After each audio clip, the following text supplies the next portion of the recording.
ಅಕ್ರೂರ ಮತ್ತು ಕೃಷ್ಣನ ಒಂದು ಸಂವಾದದ ಭಾಗವನ್ನು ನಾವು ಇವತ್ತು ಆಯ್ಕೆಗೊಳಿಸಿದ್ದೀವಿ. ಹಟ್ಟಿಯಂಗಡಿ ರಾಮಭಟ್ರು ಬರೆದಂತಹ ಈ ಕಥಾಭಾಗ ಭಾಗವತದ ಪುಣ್ಯಪ್ರದವಾದಂತಹ ಕಥೆ. ಇದರಲ್ಲಿ ಇವತ್ತು ಭಾಗವತರಾಗಿ ಮುಖ್ಯವಾಗಿ ಕೃಷ್ಣಾಪುರ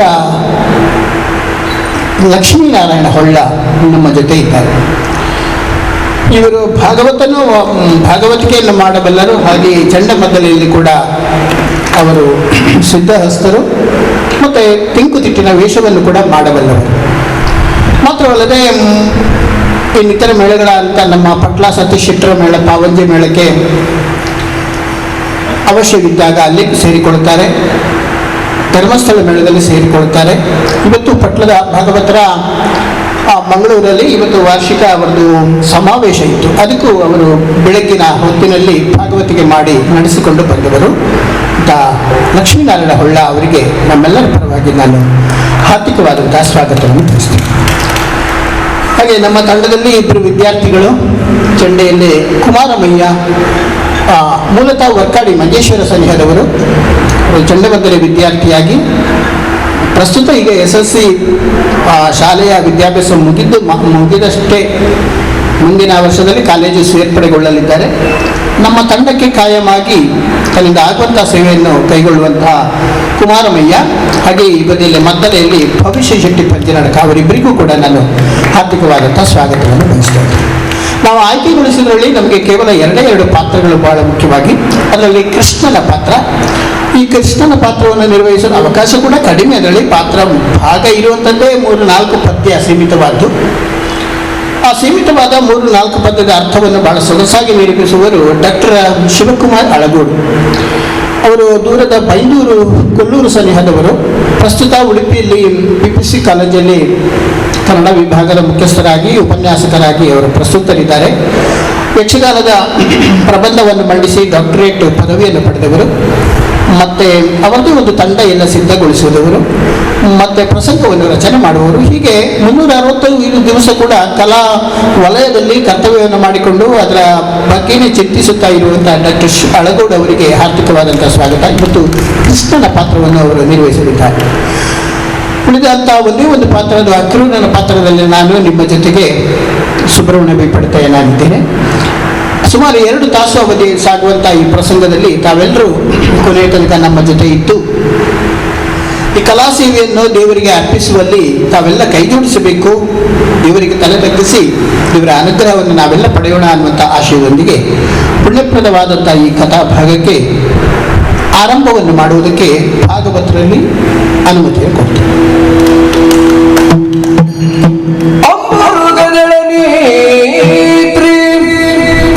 ಶ್ರೀ ದುರ್ಗಾಂಬಿಕೆಯ ಬಲಗೊಂಡು ಭಕ್ತಿಯಲಿ ಅಂಬಿಕಾ ಸುತ ವಿಘ್ನರಾಜನ ಬಿರುದು ಸಂಸ್ತುತಿಸಿ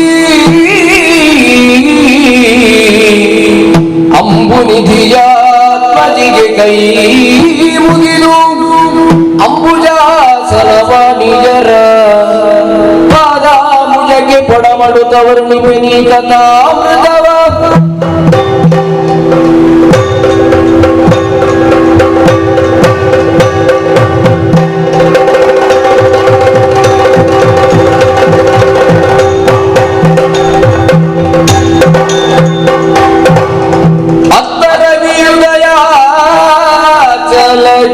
ಬರಲಿಲ್ಲ ಅಕ್ರೂರನು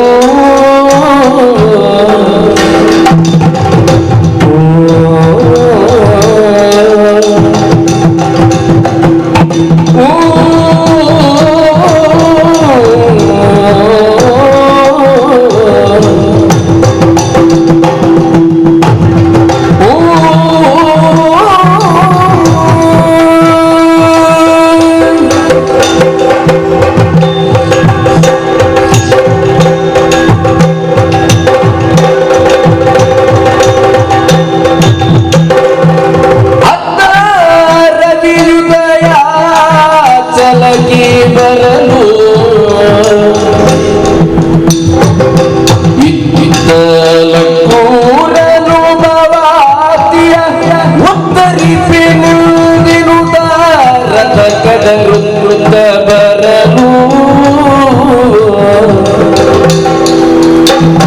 ಭವಾತಿಯ ಉತ್ತರಿಪೆನೆಂದಿನುತ ರಥ ಕಡರುತ್ತ ಬರಲು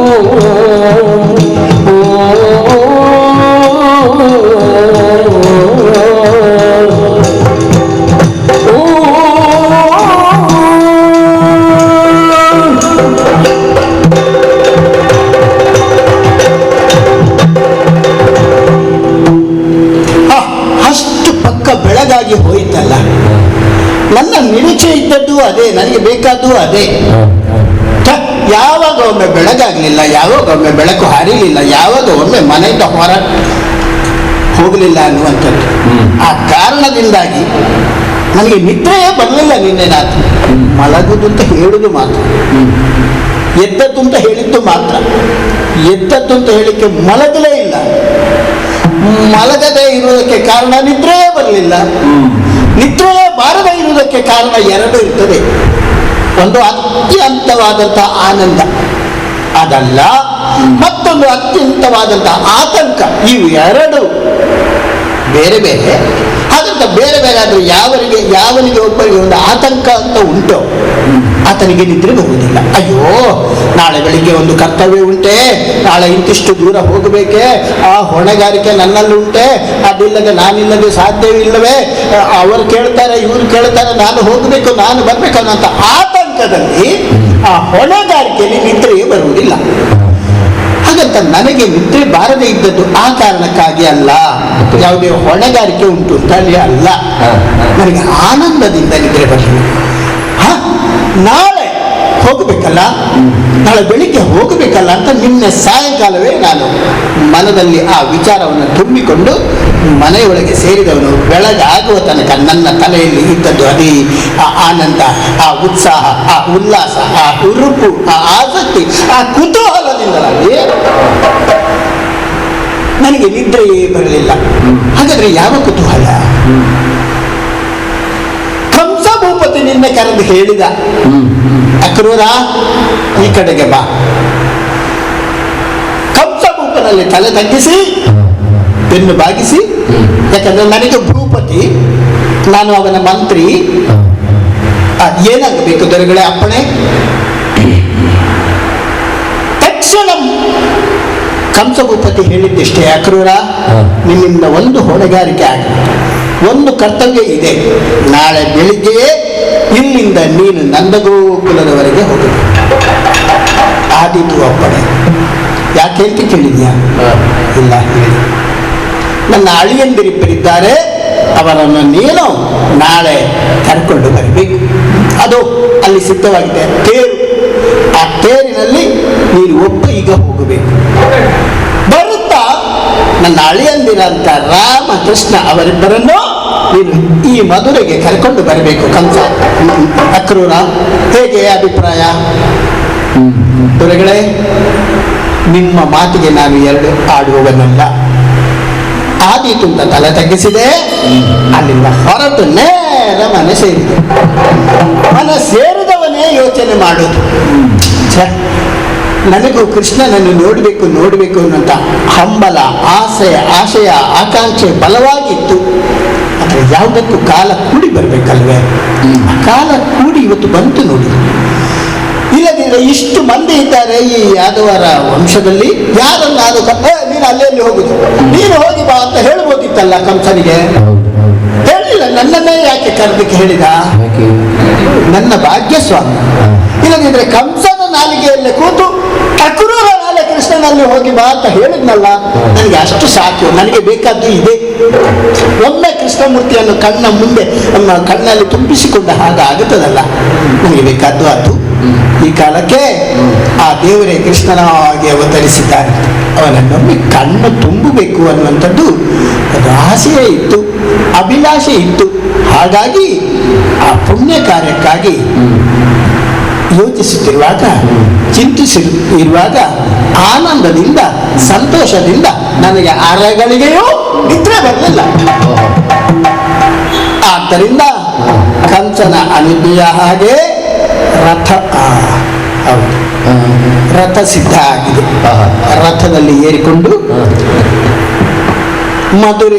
ಮಧುರೆಯಿಂದ ನಂದಗೋಕುಲಕ್ಕೆ ಹೋಗಿ ಆ ಮಕ್ಕಳನ್ನು ಕರೆತರಬೇಕಾಗಿದೆ.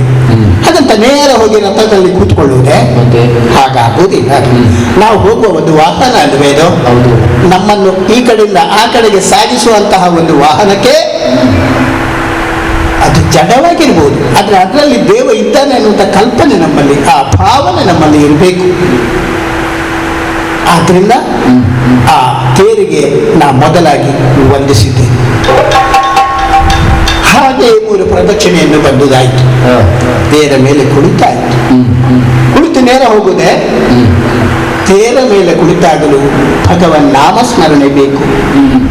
ಅದಕ್ಕೆ ನಾರದಾದ ಮನುಮುನಿಗಳು ಹೇಳಿತು, ಮಕ್ಕಳ ಆಡಿಸುವಾಗ, ಮಡದಿಯಳು ಅಕ್ಕರೆಯಳು ನುಡಿವಾಗ, ರಥ ತುರಗವನು ಏರಿ ಹೋಪಾಗ ಕೃಷ್ಣ ಕೃಷ್ಣ ಎನ್ನಬಾರದೆ. ಎಷ್ಟು ಸೊಗಸಾಗಿ ಹೇಳಿದ್ರು. ಆ ಕೃಷ್ಣ ಕೃಷ್ಣ ಅಂತ ಹೇಳುತ್ತಾ ಇರಿ, ಕಷ್ಟ ಒಂದಿಷ್ಟಿಲ್ಲ ನಿಮಗೆ. ಅವನೇ ಅನಂತ, ಅವನೇ ಪುರುಷೋತ್ತಮ, ಸಾಲದೆ ಅಂತ ಕೃಷ್ಣನ ನಾಮಸ್ಮರಣೆಯನ್ನು ಮಾಡುತ್ತಾ ಹೋದರೆ ಯಾವುದೇ ಆಪತ್ತು ನಮಗೆ ಒದಗುವುದಿಲ್ಲ. ನಾವು ಸಾಗುವಂಥ ದಾರಿಯಲ್ಲಾಗಲಿ, ನಾವು ಕುಳಿತಂಥ ತೇರಿನಲ್ಲಾಗಲಿ ಯಾವುದೇ ಆಪತ್ತು ನಮಗೆ ಬರುವುದಿಲ್ಲ. ಕಣ್ಣಿಗೆ ಬರುವುದಿದ್ರೂ ಕಣ್ಣಿನ ಸನಿಹಕ್ಕೆ ಬಂದು ಅದು ಮುಂದೆ. ಆದ್ದರಿಂದ ಕೃಷ್ಣಾಯ ವಾಸುದೇವಾಯ ದೇವಕಿ ನಂದನಾಯ ಚ ನಂದಗೋಪ ಕುಮಾರ ಸಾಗುತ್ತೇನೆ.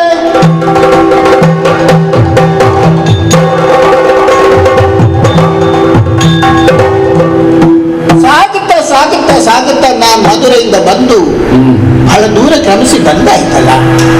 ಬರುತ್ತಾ ಬರಬರಲು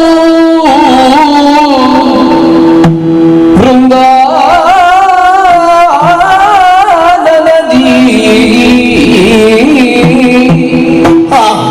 ಬರಬರಲು ವೃಂದಾವನದಿ,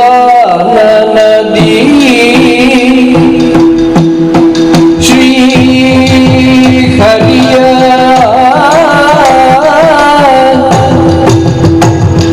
ಶ್ರೀ ಹರಿಯ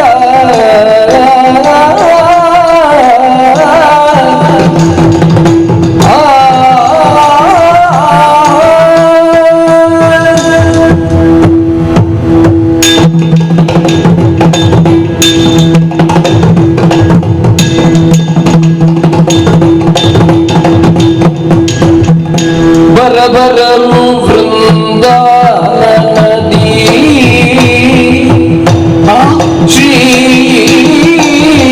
ಹರಿಯ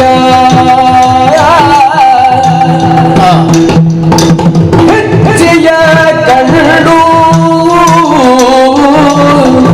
ಶ್ರೀ ಹರಿಯ ಹೆಜ್ಜೆಯ ಕಂಡು, ರಥದ್ಯು ಧರೆಗೆ ತುಪ್ಪನೆ ಕೆಡಿದು,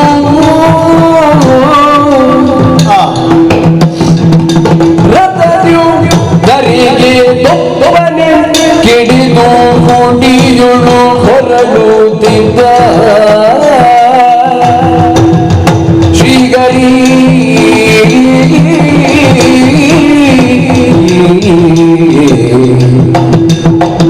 ಶ್ರೀಗರಿ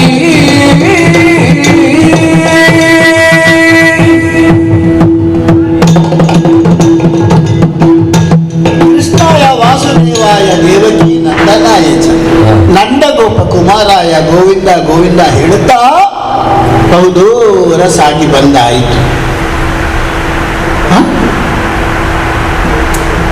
ಅಲ್ಲ, ಸಾಗಿ ಬರುತ್ತಾ ಇದ್ದ ಹಾಗೆ ಆ ತೇರಿಗೆ ಕಟ್ಟಿದಂತಹ ಕುದುರೆಗಳು ಯಾಕೆ ನಿಂತಿತ್ತು? ನಾನೇನು ನಿಲ್ಲಿಸುವುದಕ್ಕೆ ಸೂಚನೆಯನ್ನು ಕೊಟ್ಟವನಲ್ಲ. ಕುದುರೆಗಳೇ ನಿಂತಿತ್ತಲ್ಲ. ಹೋ, ಹೇಳಿದ ಹಾಗೆ ನಾ ಬರುತ್ತಾ ಬಂದುದೆಲ್ಲಿ ಈ ಪ್ರದೇಶ? ಹೋ, ಇದುವೇ ವೃಂದಾವನ ಅಲ್ವೇ? ಈ ವೃಂದಾವನ ಪ್ರದೇಶ ಅತ್ಯಂತ ಪುಣ್ಯವಾದುದು. ಅತ್ಯಂತ ಗಣ್ಯವಾದದ್ದು. ಇದೇ ಪ್ರದೇಶದಲ್ಲೇ ಅಲ್ವೇ ಕೃಷ್ಣ ಬಾಲಕೃಷ್ಣ ನಡೆದಾಡಿದು, ಇದೇ ಪ್ರದೇಶದಲ್ಲಿ ಅಲ್ವೇ ಆ ಗೋಪ ಬಾಲಕರು ಗೋಪ ಬಾಲಿಕೆಯರೆಲ್ಲ ಇಲ್ಲೆಲ್ಲ ಆಟವಾಡಿದ್ದು. ಹಾಗಾದ್ರೆ ಇದು ಕೃಷ್ಣ ನಲಿದಾಡಿದಂತಹ ಭೂಮಿ ಅಲ್ವೇ, ಕೃಷ್ಣ ಲೀಲೆಯನ್ನು ತೋರಿಸಿದಂತಹ ಒಂದು ಪ್ರದೇಶವಲ್ಲವೇ ಇದು? ಹೌದಲ್ಲ.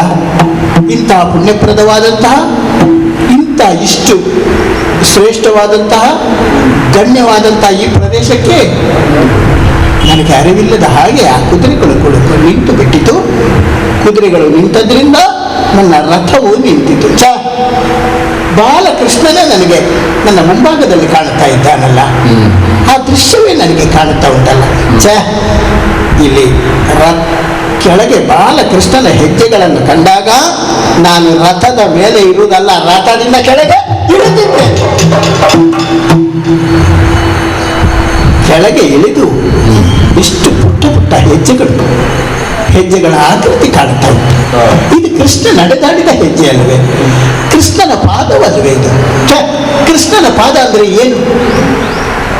ಎಷ್ಟು ಮಹತ್ವ ಉಂಟು,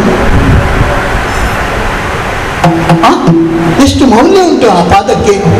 ಹರಿಪಾದ ನಖದಿಂದ ಹರಿದು ಬಂದಳೆ ಗಂಗಾದೇವಿ ಜನಿಸಿದಂತಹ ಪಾದ ಇಲ್ಲಿ ನೆರೆ ಉರಿದ ಚಿತ್ರ ಕಾಣುತ್ತಾ ಇದೆಯಲ್ಲ, ಆ ದೃಶ್ಯ ಕಾಣುತ್ತಾ ಉಂಟಲ್ಲ.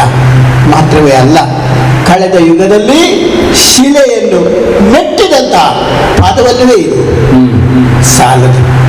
ಅದಕ್ಕಿಂತಲೂ ಹಿಂದೆ ಬಲಿಯ ಅದ್ವರ ಶಾಲೆಗೆ ಹೋದಂತಹ ಪಾದವಲ್ಲವೇ ಇದು? ಎಷ್ಟು ಪುಣ್ಯವಾದಂತಹ ಪಾದ. ಇಂತಹ ಪಾದವನ್ನು ಕಂಡು ನನ್ನ ಕಣ್ಣು ಪುನೀತಗೊಂಡಿತು. ಆದ್ದರಿಂದ ಅಲ್ಲಿ ಧೂಳು ಇದೆಯಲ್ಲ, ಅದನ್ನು ಧೂಳು ಅಂತ ಹೇಳುವ ಹಾಗಿಲ್ಲ. ಗೋಪಿಕೆಯರು ಗೋಪ ಬಾಲಕರು ನಲಿದಾಡಿದಂತಹ ಭೂಮಿ ಇಲ್ಲಿಯ ಆ ಮಣ್ಣನ್ನೇ ಗೋಪಿ ಚಂದನ ಅಂತ ಮಾಡಿತು. ಅದನ್ನೇ ಪರಮ ವೈಷ್ಣವರೆಲ್ಲ ತ್ರಿಪುಂಡ್ರಗಳನ್ನು ಹಾಕಿಕೊಂಡು 12 ಮೇಲೆ ಕೆಳಗೆ ಎಲ್ಲ ಒಟ್ಟಿಗೆ 12 ನಾಮಗಳನ್ನು ಇರಿಸಿಕೊಂಡು, ಏನು ಸಂಕೇತ? 12 ನಾಮ. ಆ ಹರಿಯ ಹೆಸರೇ 12 ನಾಮ. ಅದನ್ನು ಒಂದೊಂದು ರೂಪದಲ್ಲಿ ಒಂದೊಂದು ಸಂಕೇತವಾಗಿ, ಒಂದೊಂದು ಅನುಸಂಧಾನವಾಗಿ ಮೈಯಲ್ಲಿ ನಿತ್ಯವೂ ಪ್ರಸಾದವನ್ನು ಹಾಕಿಕೊಂಡು ಅಂತ ಗೋಪಿ ಚಂದನ ಆದುದು ಇದೇ ವೃಂದಾವನ ಪ್ರದೇಶದಲ್ಲಿ ಬಂದೆ.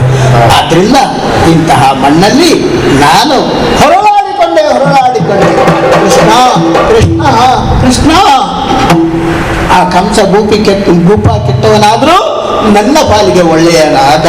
ಆದ್ರಿಂದಲೇ ನನ್ನನ್ನು ಇಲ್ಲಿಗೆ ಕಳಿಸಿಕೊಟ್ಟ. ಹೋಗು ಅಕ್ರೂರ ಎಂಬ ಹಾಗೆ ಬಂದುದು ಸಾರ್ಥಕವಾಯಿತು. ಕೃಷ್ಣನಾದಂಥ ನಿನ್ನ ಈ ಭೂಮಿಯಲ್ಲಿ ನಾ ಹೊರಳಾಡಿದ ಹಾಗಾಯಿತು. ತೇರನ್ನು ಅಲ್ಲಿ ನಿಲ್ಲಿಸಿದ್ದೇನೆ. ಪುಣ್ಯ ಮಣ್ಣನ್ನು ನಾನು ಮೈಗೆ ಹಚ್ಚಿಕೊಂಡ ಹಾಗಾಯಿತು. ಇನ್ನು ಹೋಗಬೇಕಲ್ಲ ಮುಂದಕ್ಕೆ, ನಡೆಯುತ್ತದೆ.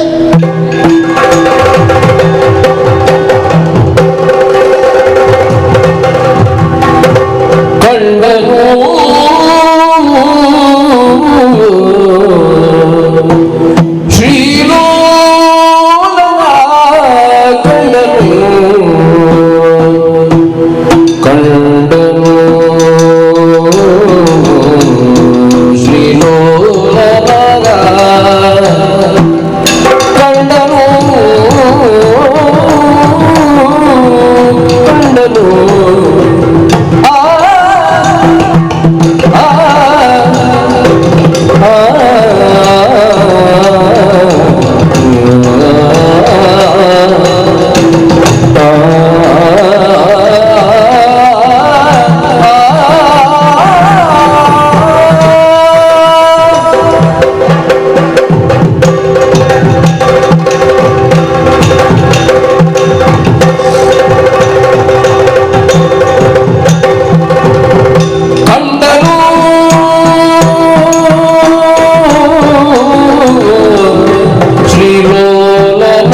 ನಾಯಕನನ್ನು ಕಂಡನು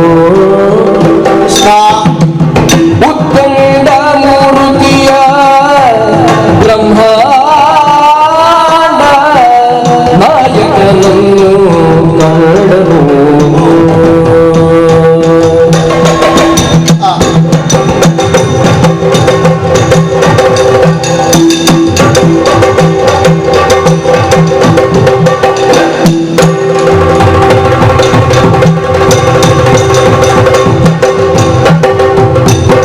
ಕಳ್ಳನು ರತ್ನ ವಿಸ್ತರದಿಯರಿಯು ಉತ್ತಂಡ ಮೂರ್ತಿಯ ಬ್ರಹ್ಮಾಂಡ ನಾಯಕನನ್ನು ಕಂಡನು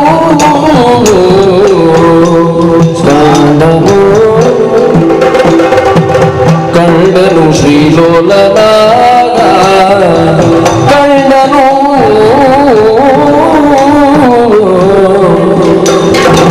ಕಂಡನು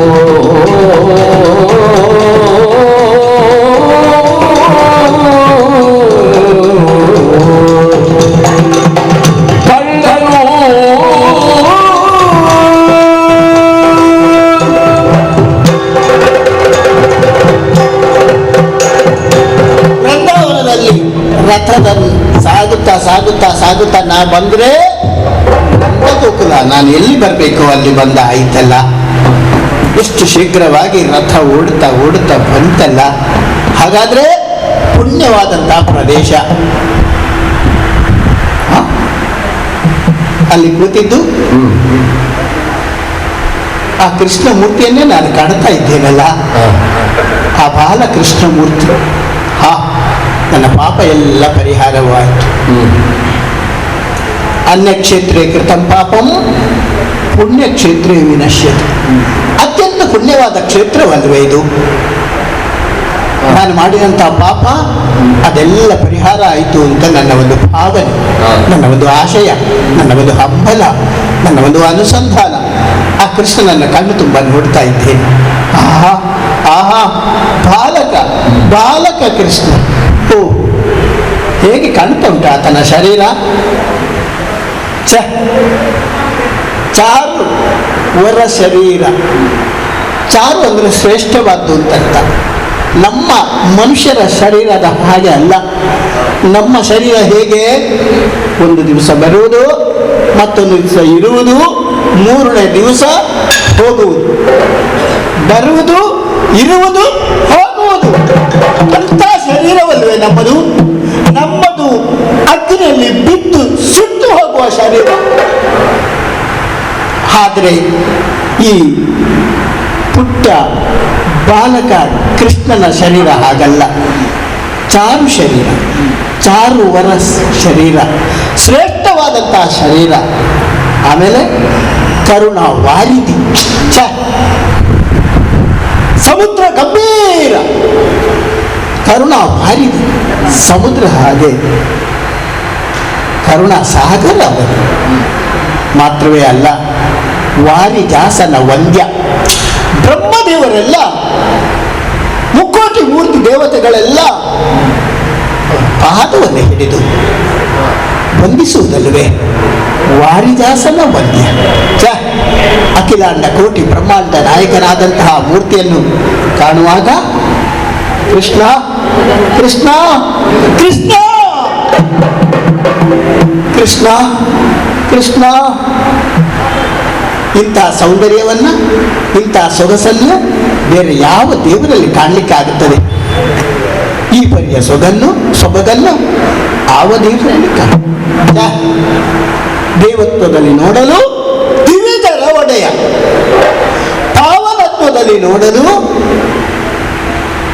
ಗಂಗಾ ಜನಕ, ಲಾವಣ್ಯದಲ್ಲಿ ನೋಡಲು ಮಾರ ಜನಕ, ಸಿರಿಯತನದಲ್ಲಿ ನೋಡಲು ಲಕ್ಷ್ಮೀ ದೇವಿಗೆ ರಮಣ, ದೊರೆಯತನದಲ್ಲಿ ನೋಡಲು ಧರಣಿ ದೇವಿಗೆ ರಮಣ. ಸಾಕ್ಷಾತ್ ವೈಕುಂಠದ ಚತುರ್ಭುಜಧಾರಿ ನಾರಾಯಣನೇ ಈ ದ್ವಾಪರ ಯುಗದಲ್ಲಿ ವಸುದೇವ ದೇವಕಿಯರ ಗರ್ಭ ಸಂಜಾತನಾಗಿ ದೇವಕಿಯ ಗರ್ಭ ವೈಕುಂಠದಲ್ಲಿ ಅಷ್ಟಮಿಯ ದಿವಸ ಮಧ್ಯರಾತ್ರಿ ಕಾರಾಗೃಹದಲ್ಲಿ ಈ ಧರೆಗೆ ಇಳಿದು ಬಂದವನಲ್ವೇ ಆ ಭಗವಂತ ಕೃಷ್ಣ ಮತ್ಸ್ಯ ಕೂರ್ಮ ವರಹಚ್ಚ ನಾರಸಿಂಹಂಚ ವಾಮನ ಭಾರ್ಗವ ರಾಮ ಕೃಷ್ಣಸ್ತು ಬೌದ್ಧ ಕಲ್ಕಿ ದಶಾಕೃತಿ. 10 ಅವತಾರದಲ್ಲಿ 8ನೇ ಅವತಾರದಲ್ಲಿ 8ನೆಯ ಗರ್ಭದಲ್ಲಿ ಈ ಯುಗದಲ್ಲಿ ದ್ವಾಪರ ಯುಗದಲ್ಲಿ ಕೃಷ್ಣನಾಗಿ ಅವತರಿಸಿದಂತಹ ಆ ಕೃಷ್ಣನನ್ನು ಕಾಣುವಂತಹ ಯೋಗ್ಯತೆಯನ್ನು ಆ ಒಂದು ಭಾಗ್ಯವನ್ನು ಕರುಣಿಸಿದ್ದು ಯಾರು? ಅದು ಕೃಷ್ಣನೇ. ಕಣ್ಣಿದ್ದರೆ ಸಾಕೆ, ದೃಷ್ಟಿ ಅಂತ ಬೇಡವೆ? ಕಣ್ಣಿದ್ದವರಿಗೆ ಎಲ್ಲರಿಗೂ ದೃಷ್ಟಿ ಇದೆಯೇ? ಇಲ್ಲ. ಕಿವಿ ಇದ್ದವರಿಗೆ ಎಲ್ಲರಿಗೂ ಕೇಳುವುದಕ್ಕೆ ಸಾಮರ್ಥ್ಯ ಇದೆಯೇ? ಇಲ್ಲ. ಆ ಸಾಮರ್ಥ್ಯವನ್ನು ತುಂಬಿದವನು ಅವ ಕೃಷ್ಣ. ಈ ಕಣ್ಣಿಗೆ ದೃಷ್ಟಿಯನ್ನು ಕೊಟ್ಟವನು ಅವ ಕೃಷ್ಣ. ಈ ಕೈಗೆ ಚಲನೆಯನ್ನು ಕೊಟ್ಟವನು ಅವ ಕೃಷ್ಣ. ಈ ಕಾಲಿಗೆ ಚಲನೆಯನ್ನು ಕೊಟ್ಟವನು ಅವ ಕೃಷ್ಣ. ಈ ನಾಲಿಗೆಗೆ ಮಾತನಾಡುವುದಕ್ಕೆ. ಹಾಗಾದ್ರೆ ಚೈತನ್ಯವನ್ನು ಒಂದೊಂದು ಚೈತನ್ಯಕ್ಕೆ ಒಂದೊಂದು ಅವಯವಕ್ಕೆ ಕೊಡುವುದು ಆ ಕೃಷ್ಣ ಅಂತ. ಕೃಷ್ಣ ಇಲ್ಲಿವರೆಗೆ ಕರೆಸದಲ್ಲ. ಕೃಷ್ಣ ಕೃಷ್ಣ ಕೃಷ್ಣ ಕೃಷ್ಣ ವಾಸುದೇವ ಮುರಾರೇ ಗೋವಿಂದ ಗೋವಿಂದ ಗೋವಿಂದ ಗೋವಿಂದ ಕೃಷ್ಣ ಕೃಷ್ಣ ಕೃಷ್ಣ. ಗೋವುಗಳೊಂದಿಗೂ ಗೋಪಾಲಕರೊಂದಿಗೂ ಸ್ವಚ್ಛಂದವಾಗಿ ವ್ಯವಹರಿಸುತ್ತಾರೆ. ತುಸುಕಾಲದ ವಿಶ್ರಾಂತಿಗೋಸ್ಕರವಾಗಿ ಕುಳಿತಂತಹ ಸಂದರ್ಭ ಯಾರದು? ಕೃಷ್ಣ ಕೃಷ್ಣ ಕೃಷ್ಣ. ಲಕ್ಷ್ಮೀ ಮನೋಗರ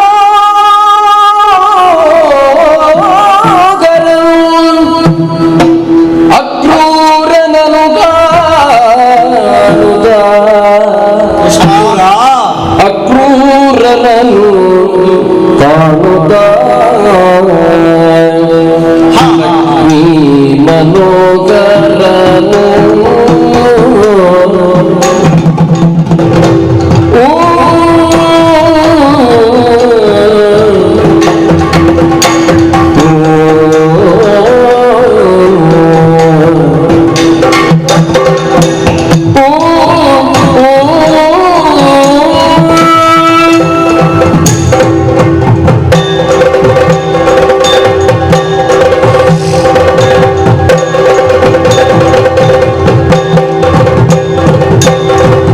ಲಕ್ಷ್ಮೀ ಮನೋಗರನು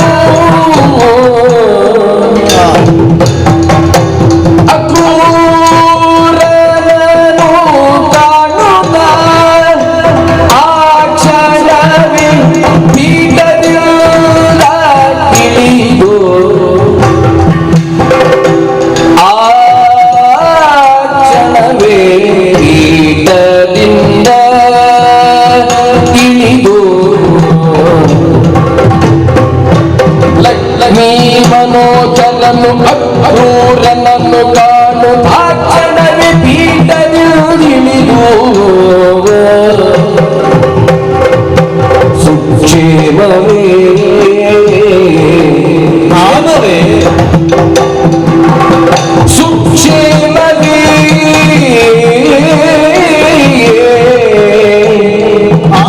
ಬಂದು ಬಾರಿನು ಕಲಪಿ ಬಂದು ಬಾರಿನು ಅಪ್ಪಿ ಜನನ ಮೈಗಡವುದಿಲ್ಲ ಸುವಿಚಕ್ಷಣನ ಮೈಗಡವುದಿಲ್ಲ ಲಕ್ಷ್ಮೀ ಮನೋಗರನು ಅಕ್ರೂರನನು ಕಾಣುವ ಕ್ಷಣವಿ ಪೀಠದಿಂದಿಳಿದು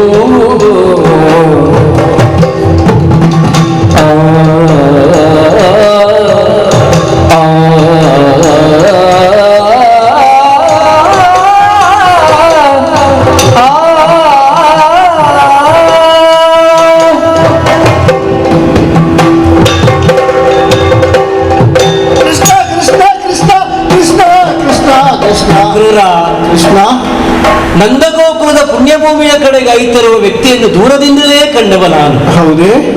ಮೊದಲ ನೋಟದಲ್ಲಿಯೇ ಯಾರು ಎನ್ನುವಂತಹ ಸ್ಪಷ್ಟ ಚಿತ್ರಣ ಸಿಗದೇ ಇದ್ದರು. ನಿಜವಾಗಿ ಇವನೊಬ್ಬ ನಮ್ಮವನೇ ಎನ್ನುವಂತಹ ಭಾವ ಮೂಡಿದ್ದು ಸತ್ಯವೇ ಹೌದು. ಹೌದೇ?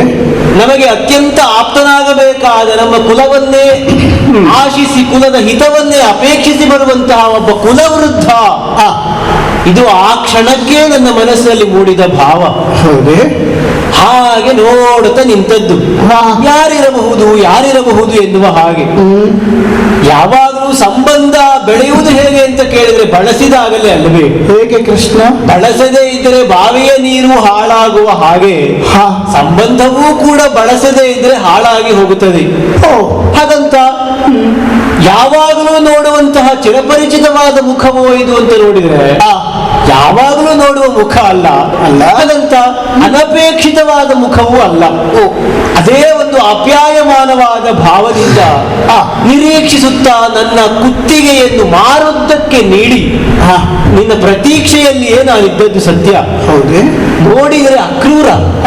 ಆಹಾ, ಯಾರನ್ನು ನಾನು ಸದಾ ಕಾಣಬೇಕೆನ್ನುವ ಹಾಗೆ ಹಂಬಲಿಸಿಕೊಂಡು ಬಂದವನು ಅಂತಹ ಒಬ್ಬ ವ್ಯಕ್ತಿಯ ಮುಖದರ್ಶನ ನಮ್ಮ ನಂದಗೋಕುಲದಲ್ಲಿಯೇ ಆಗತ್ತದೆ ಅಂತಾದ್ರೆ ಅದಕ್ಕಿಂತ ಸಂತೋಷದ ವಾರ್ತೆ ಯಾವುದು ಬೇಕು ಅಂತ ಕೇಳುತ್ತೇನೆ. ಅಕ್ರೂರ, ಕೃಷ್ಣ ನಿಂತು ತಣಿಯುವುದಲ್ಲ, ಹೀಗೆ ಬಾರೋ, ಹೀಗೆ ಬಾ, ಹೀಗೆ ಬಾ. ಇದೋ ನಿನಗಾಗಿ ಯೋಗ್ಯವಾದ ಆಸನವನ್ನು ನೀಡಿದ್ದೇನೆ. ಅಯ್ಯೋ, ನಾನು ಬಂದಾಗ ನೀನು ಎದ್ದದ್ದೆ ಕೃಷ್ಣ. ಪೀಠದಿಂದ ನಾನು ಇಳಿದು ಅಯ್ಯೋ ಆ ಪೀಠವನ್ನು ನಿನಗಾಗಿ ತೆರವುಗೊಳಿಸ್ತಾ ಇದ್ದೇನೆ. ನಿಂತು ತಣಿಯುವುದಲ್ಲ. ಪ್ರಾಯದಲ್ಲಿ ನಾನು ಹಿರಿಯ, ಹೌದು ಹೌದು, ನೀನು ಪುಟ್ಟ ಬಾಲಕ. ಅದಕ್ಕೆ ಸರಿಯಾಗಿ ಪ್ರಾಯದವರು ಬಂದಿದ್ದಾರೆ ಅಂತ ಕೂತುಕೊಳಿಸ್ತಾ ಉಳ್ಳಿರಿಸಿ ನಿನ್ನ ಪಾದವನ್ನು ಮುಟ್ಟಿ ನಮಸ್ಕರಿಸ್ತಾ ಇದ್ದೇನೆ. ಏನು ನಿನ್ನ ಪಾದವನ್ನು ನಾವು ತೊಳೆಯಬೇಕಾದವರು ಕೃಷ್ಣ.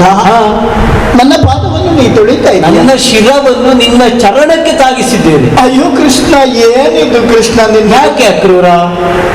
ನಿಜವಾಗಿ ಯಾವ ವ್ಯಕ್ತಿ ಹಿರಿಯರಾದವರಿಗೆ ಈ ಬಗೆಯ ನಮಸ್ಕಾರವನ್ನು ಕೊಡ್ತಾನೋ ಅದು ಅವನ ಸಂಸ್ಕಾರವನ್ನು ತೋರಿಸುವುದು ಮಾತ್ರವಲ್ಲ, ಹಿರಿಯರಿಂದ ಒದಗಬಹುದಾದಂತಹ ಆಶೀರ್ವಾದದ ಮಂತ್ರಾಕ್ಷತೆಗೆ ನೆತ್ತಿಯನ್ನು ಕೊಟ್ಟೆವು ಅಂತಾದ್ರೆ ಅದು ಕೇವಲ ನಮಗೆ ಮಾತ್ರ ಅಲ್ಲ, ಮತ್ತೆ ನಮ್ಮ ವಂಶವನ್ನೇ ಪಾವನಗೊಳಿಸುವಂತಹ ಶಕ್ತಿ ಹಿರಿಯರ ಆಶೀರ್ವಾದಕ್ಕುಂಟು. ಹಾಗಾಗಿ ನಿನ್ನ ಪಾದಕ್ಕೆ ನಮಸ್ಕರಿಸುತ್ತಾ ಇರೋ. ಮತ್ತೆ ನೀನೇನು ಅನ್ಯನೋ ಹೇಳು. ಅಲ್ಲ, ನೀನು ಇನ್ನು ಕೂಡ ನೀನು ತೋಳಿನಲ್ಲಿ ನನ್ನನ್ನು ಬಂಧಿಸ್ತಾ ಇದ್ದಿ ಕೃಷ್ಣ. ನಿನ್ನನ್ನು ಕುಳ್ಳಿರಿಸಿಕೊಳ್ಳುವುದು ಮಾತ್ರವೇ ಅಲ್ಲ, ನಿನ್ನ ಕ್ಷೇಮ ಸಮಾಚಾರವನ್ನು ವಿಚಾರಿಸಿಕೊಳ್ಳುವ ನೆಲೆಯಲ್ಲಿ ಬಂಧು ಬಾರೆನುತ ಅಪ್ಪಿ ಎನ್ನುವ ಹಾಗೆ ಮುಂದಾಗುತ್ತಾ ಇದ್ದೇನೆ. ಒಂದರ್ಥ ನೀನು ನಮ್ಮ ಬಂಧುವು ಹೌದು, ಹೌದು. ಮತ್ತೊಂದು ಬಂದದ್ದರಿಂದ ನಿನ್ನನ್ನು ಆಲಂಗಿಸಿಕೊಳ್ಳುವಂತಹ ಹಂಬಲ ಹೆಚ್ಚಾಗುತ್ತಾ ಉಂಟು. ಏನು ಮಾಡುವುದು ಹೇಳು? ಏನು ಕೃಷ್ಣ? ಆಲಂಗಿಸಿಕೊಳ್ಳುವ ಹಂಬಲ ಇನ್ನೂ ಉಂಟೇ ಉಂಟು. ನನ್ನ ಈ ಪುಟ್ಟ ಕೈಗಳಿಂದ ನಿನ್ನ ಆ ದೇಹವನ್ನು ಆಲಂಗಿಸಿಕೊಳ್ಳುವುದಾದ್ರೂ ಹೇಗೆ ಅಕ್ರೂರ? ಹಿಡಿಯುವುದಕ್ಕೆ ಹೋದರೆ ನಿನ್ನ ತೋಳಗಳನ್ನು ಮಾತ್ರ ಹಿಡಿದ ಅನುಭವ ಆಗುತ್ತದೆ, ನಿನ್ನ ಪೂರ್ಣಕಾಯವನ್ನು ಆಲಂಗಿಸಿಕೊಳ್ಳುವುದಕ್ಕಿಲ್ಲವಲ್ಲ. ಹಾಗಾಗಿ ದುಃಖವಾಗುವುದು. ಹಾಗಾಗಿ ಇಲ್ಲಿ ಕುಳ್ಳಿಸಿಕೊಳ್ಳಬೇಕು. ದೂರದಿಂದ ಸಾಗಿ ಬಂದವ ನೀನು, ಹೌದು. ಬಾಯಾರಿಕೆಗೋ ಹಸಿವೆಗೋ ಯಾವುದಕ್ಕೂ ಸಂಕೋಚ ಪಡಬೇಕಾದದ್ದಿಲ್ಲವೇ ಇಲ್ಲ. ನನ್ನ ಕೈಯಾರ ಬೇಕಾದಂತಹ ಹಣ್ಣನ್ನೋ ಕ್ಷೀರವನ್ನೋ ನಿನಗೆ ಒದಗಿಸಿಕೊಡುತ್ತೇನೆ. ನಮ್ಮ ಬಂಧುವಾದ ನಿನ್ನ ಆತಿಥ್ಯವನ್ನು ಮಾಡುವುದರಲ್ಲಿಯೇ ಸುಖ ಉಂಟು ಅಂತ ನಾನು ಕಾಣುತ್ತಾ ಇದ್ದೇನೆ. ಹಾಗಾಗಿ ಅಕ್ರೂರ, ಕೃಷ್ಣಾರೋ ಕುಳಿತುಕೊಳ್ಳು, ಇದನ್ನೆಲ್ಲ ಸ್ವೀಕರಿಸಬೇಕು ಅಂತ ಕೇಳಿಕೊಳ್ಳುವುದು ಅಕ್ರೂರ.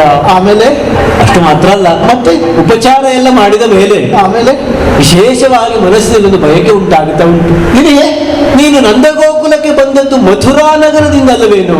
ಹೌದು ಕೃಷ್ಣ. ಅಲ್ಲಿಯವರ ಕ್ಷೇಮ ಸಮಾಚಾರವನ್ನು ಕೇಳುವ ಹಂಬಲ ಅತಿಯಾಗುತ್ತಾ ಉಂಟು. ಹಾಗಾಗಿ ಕ್ಷೇಮವನ್ನು ಕೇಳಬಹುದೇನೋ ಅಕ್ರೂರ? ಕೃಷ್ಣ ಲಾಲಿಸಬೇಕು. ನನ್ನ ಮಾವ ಕಂಸಾದಿಗಳು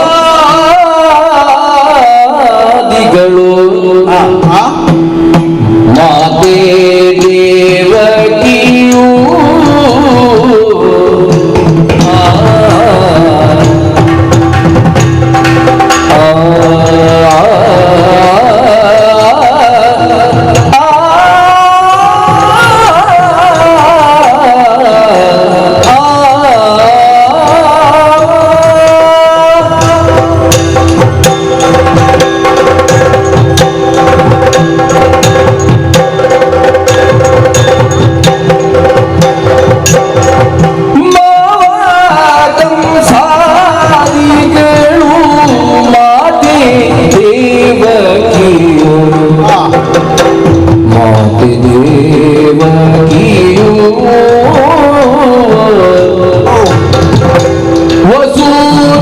ವಸುದೇವಾದಿ ಯದುವೀ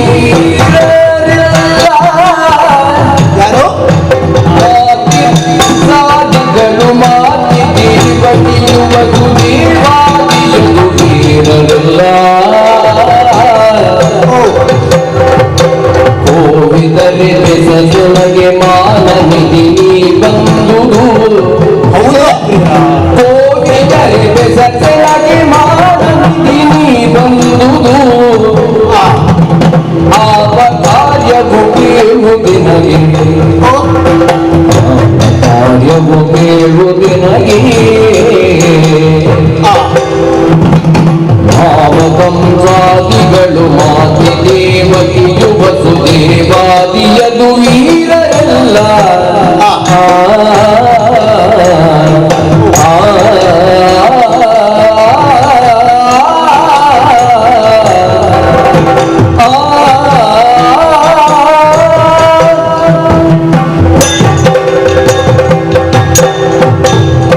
ಅಕ್ರೂರ, ಕೃಷ್ಣ, ಮಥುರಾ ನಗರದಿಂದ ಬಂದಂತಹ ನಿನ್ನನ್ನು ಕಂಡಾಗ ನಮ್ಮವರನ್ನೆಲ್ಲ ಕಂಡ ಆನಂದ ಒಮ್ಮಿಂದೊಮ್ಮೆಲೆ ಅತಿಯಾಗುತ್ತಾ ಉಂಟು. ಹೌದೇ? ನಾನು ಕಂಡವರನ್ನು ಕಾಣದೇ ಇದ್ದವರನ್ನು ಅಕ್ರೂರನ ಮುಖದರ್ಶನದಿಂದಲೇ ನನಗೆ ಕಂಡಷ್ಟು ಅನುಭವ ಆಗುತ್ತಾ ಉಂಟು. ಆದರೂ ಕೂಡ ನಮ್ಮವರು ಹೇಗಿದ್ದಾರೆ ಎನ್ನುವಂತಹ ಆ ಕ್ಷೇಮ ಸಮಾಚಾರದ ವಾರ್ತೆಯನ್ನು ಕೇಳುವ ಹಂಬಲ ಮನಸ್ಸಿನಲ್ಲಿ ಉಂಟಾಗುತ್ತಾ ಉಂಟು. ನೀನು ಬಂದದ್ದು ನಮ್ಮ ಮಾವನ ನಗರಿಯಿಂದಲ್ಲವೇನು ಅಕ್ರೂರ? ಹೌದು ಕೃಷ್ಣ. ಒಂದು ನಾಡಿನ ಅರಸನ ಯೋಗಕ್ಷೇಮಕ್ಕೆ ಸೌಖ್ಯ ಉಂಟು ಅಂತಾದ್ರೆ ಆದ್ರೆ ಪ್ರಜೆಗಳೆಲ್ಲರೂ ಸೌಖ್ಯವಾಗಿದ್ದಾರೆ ಎನ್ನುವುದು ಸ್ಪಷ್ಟವಾಗುತ್ತದೆ ಅಲ್ವೋ? ಸರಿ. ಹಾಗಾಗಿ ಮಾವನಾದ ಕಂಸನ ಯೋಗಕ್ಷೇಮದಿಂದಲೇ ತೊಡಗಬೇಕು ಅಂತ ಯೋಚಿಸುವುದು. ಹೌದೇ? ಆ ನಮ್ಮ ಮಾವನಾದ ಕಂಸ ಆತ ಹೇಗಿದ್ದಾನೋ, ಆತನ ಆಳ್ವಿಕೆಯಲ್ಲಿ ಪ್ರಜೆಗಳು, ಆತನನ್ನು ಅನುಸರಿಸುವಂತಹ ಅನುಯಾಯಿಗಳು ಎಲ್ಲರೂ ಕ್ಷೇಮಿಗಳೇ. ಆಮೇಲೆ ಆತನ ಆಳ್ವಿಕೆಯಲ್ಲಿರುವಂತಹ ವಿದ್ವಜ್ಜನರು, ಸಜ್ಜನರು, ಅಲ್ಲ ಭಗವದ್ಭಕ್ತರು ಹೇಗಿದ್ದಾರೆ ಎನ್ನುವಂತಹ ಹಂಬಲ ಅತಿಯಾಗುತ್ತಾ ಉಂಟು. ಹೌದೇ? ಕೇವಲ ನಮ್ಮ ಮಾವನ ಕ್ಷೇಮವನ್ನು ವಿಚಾರಿಸಿದರೆ ಸಾಕಾಗುವುದಕ್ಕೆ ಮತ್ತೆ ಕಂಸನ ಆಳ್ವಿಕೆಯಲ್ಲಿರುವ ಇನ್ನಿತರರನ್ನು ನಾನು ವಿಚಾರಿಸಿಕೊಳ್ಳಬೇಕಾಗುತ್ತದೆ. ಯಾರದು? ಕೃಷ್ಣನ ಪಾಲಿನ ಮಹಾಯೋಗ ನೋಡು. ಲೋಕದಲ್ಲಿ ಎಲ್ಲರಿಗೂ ಒಂದು ತಾಯಿ ಆದರೆ ಕೃಷ್ಣನಿಗೆ ಎರಡು ತಾಯಿ, ಎರಡು ತಂದೆ. ಇಬ್ಬರು ತಂದೆ ತಾಯಿಗಳನ್ನು ಹೊಂದುವ ಸೌಖ್ಯ ಭಾಗ್ಯ ನನ್ನ ಪಾಲಿಗೆ. ಸರಿ. ನನ್ನನ್ನು ಹೆತ್ತದ್ದು ವಸುದೇವ ದೇವಕಿಯರು, ಆಮೇಲೆ ನನ್ನನ್ನು ಪಾಲಿಸಿಕೊಂಡು ಬಂದಂತಹ ನಂದನೋ, ಆಮೇಲೆ ಯಶೋದೆಯು ಇಲ್ಲಿಯೇ ನನ್ನನ್ನು ಆರೈಕೆ ಮಾಡುವುದರಲ್ಲಿ ತೊಡಗಿಸಿಕೊಂಡಿದ್ದಾರೆ. ಆ ಹೊತ್ತು ನಾನು ಆ ಸೆರೆಮನೆಯಲ್ಲಿ ಹುಟ್ಟಿದ ಕ್ಷಣ ಮಾತ್ರ ಕಣ್ಣ ಮುಂದುಂಟು. ಮಾವನ ಭಯಕ್ಕೆ ಒಳಗಾದಂತಹ ನನ್ನ ತಂದೆ ತಾಯಿಗಳು ಮಧ್ಯರಾತ್ರಿಯ ಕಾಲದಲ್ಲಿ ಸುರಿಯುವ ಮಳೆಯನ್ನು ಲೆಕ್ಕಿಸದೆ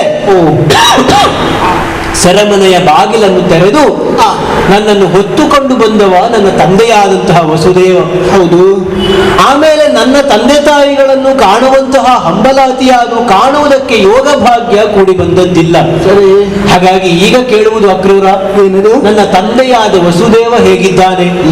ನನ್ನನ್ನು ಈ ಲೋಕಕ್ಕೆ ಕೊಟ್ಟಂತಹ ನನ್ನ ತಾಯಿಯಾದ ದೇವಕಿಗೆ ಯೋಗಕ್ಷೇಮ ಹೇಗುಂಟು? ಅಷ್ಟು ಮಾತ್ರ ಅಲ್ಲ, ಮತ್ತೆ ಇನ್ನುಳಿದವರು ಯಾದವಾದಿಗಳು, ನಮ್ಮ ಅಜ್ಜನಾಗಿರುವಂತಹ ಉಗ್ರಸೇನ ಭೂಪಾಲರು ಹೇಗೆ ಕ್ಷೇಮವಾಗಿದ್ದಾರೋ, ಉಳಿದಂತಹ ಪ್ರಜೆಗಳ ಕ್ಷೇಮ ಸಮಾಚಾರ ಹೇಗೆ, ಎಲ್ಲವನ್ನು ಕೇಳುವ ಹಂಬಲ. ಹೇಳೋ ಹೇಳೋ ಅಕ್ರೂರ. ಕೃಷ್ಣ ಜಯತು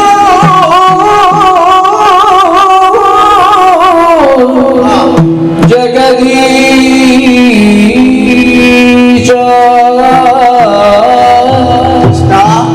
ಜಯತು ಜಗದೀಶ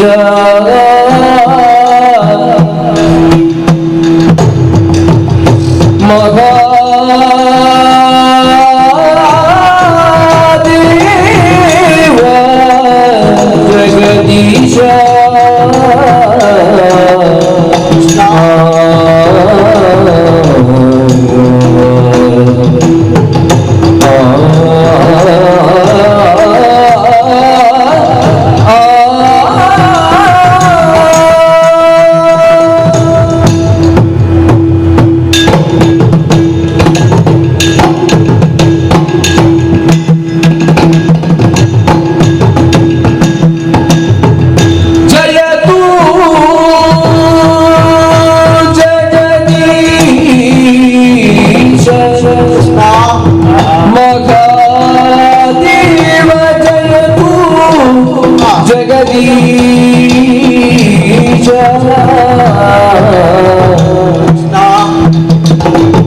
ಮಗಭಯ ನಿವಾರಣಯೇನ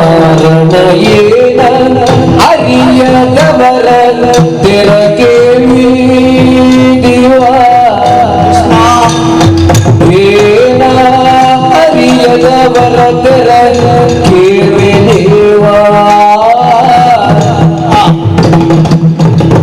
ದಯದಿ ಕೀಳಾದರೆಂಬಯ ಕುಲಗಿ ಬಂದ ಅಪಜಯವ ಜದಿ ಕೇಳಾದರೆಂಬಯ ಕುಲಕ್ಕೆ ಬಂದ ಅಪಜಯವ ಏನು ಹೇಳಲಿ ಕೃಷ್ಣ? ಅಪಜಯವ ಬೀಳುವೆ ಪರಾಭವ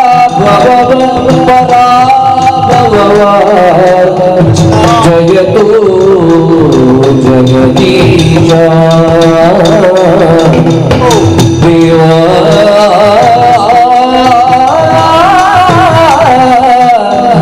ದೇವ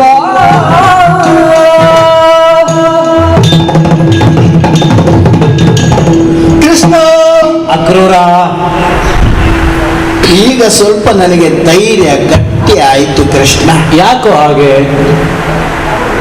ಅಂದ್ರೆ ನಮ್ಮ ಕಡೆಯಿಂದ ಬಂದದ್ದು ಮಧುರೆಯಿಂದ ಕೆಲವಾರು ಮಂದಿ ಬಂದು ಹೋದ್ರು. ಹಾ ಆದ್ರೆ ಬಂದವರು ಯಾರು ಹಿಂದೆ ಆ ಕಡೆಗೆ ಬರಲಿಲ್ಲ. ಹಾ ಯಾಕಂದ್ರೆ ನಿನ್ನ ಭಯ ಅವರಿಗೆ ಕಾಡಿತು. ಹಾ ಹಾ ಹಾಗೆ. ಆದ್ರೆ ನಿನ್ನ ಈಗ ಮಾತಿನಿಂದ ನನ್ನ ಭಯ ನಿವಾರಣೆಯಾಯಿತು.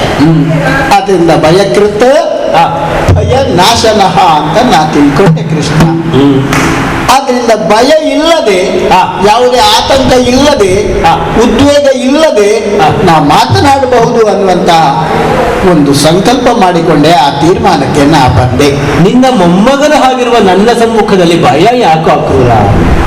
ಕೃಷ್ಣ, ಅಕ್ರೂರ, ಆ,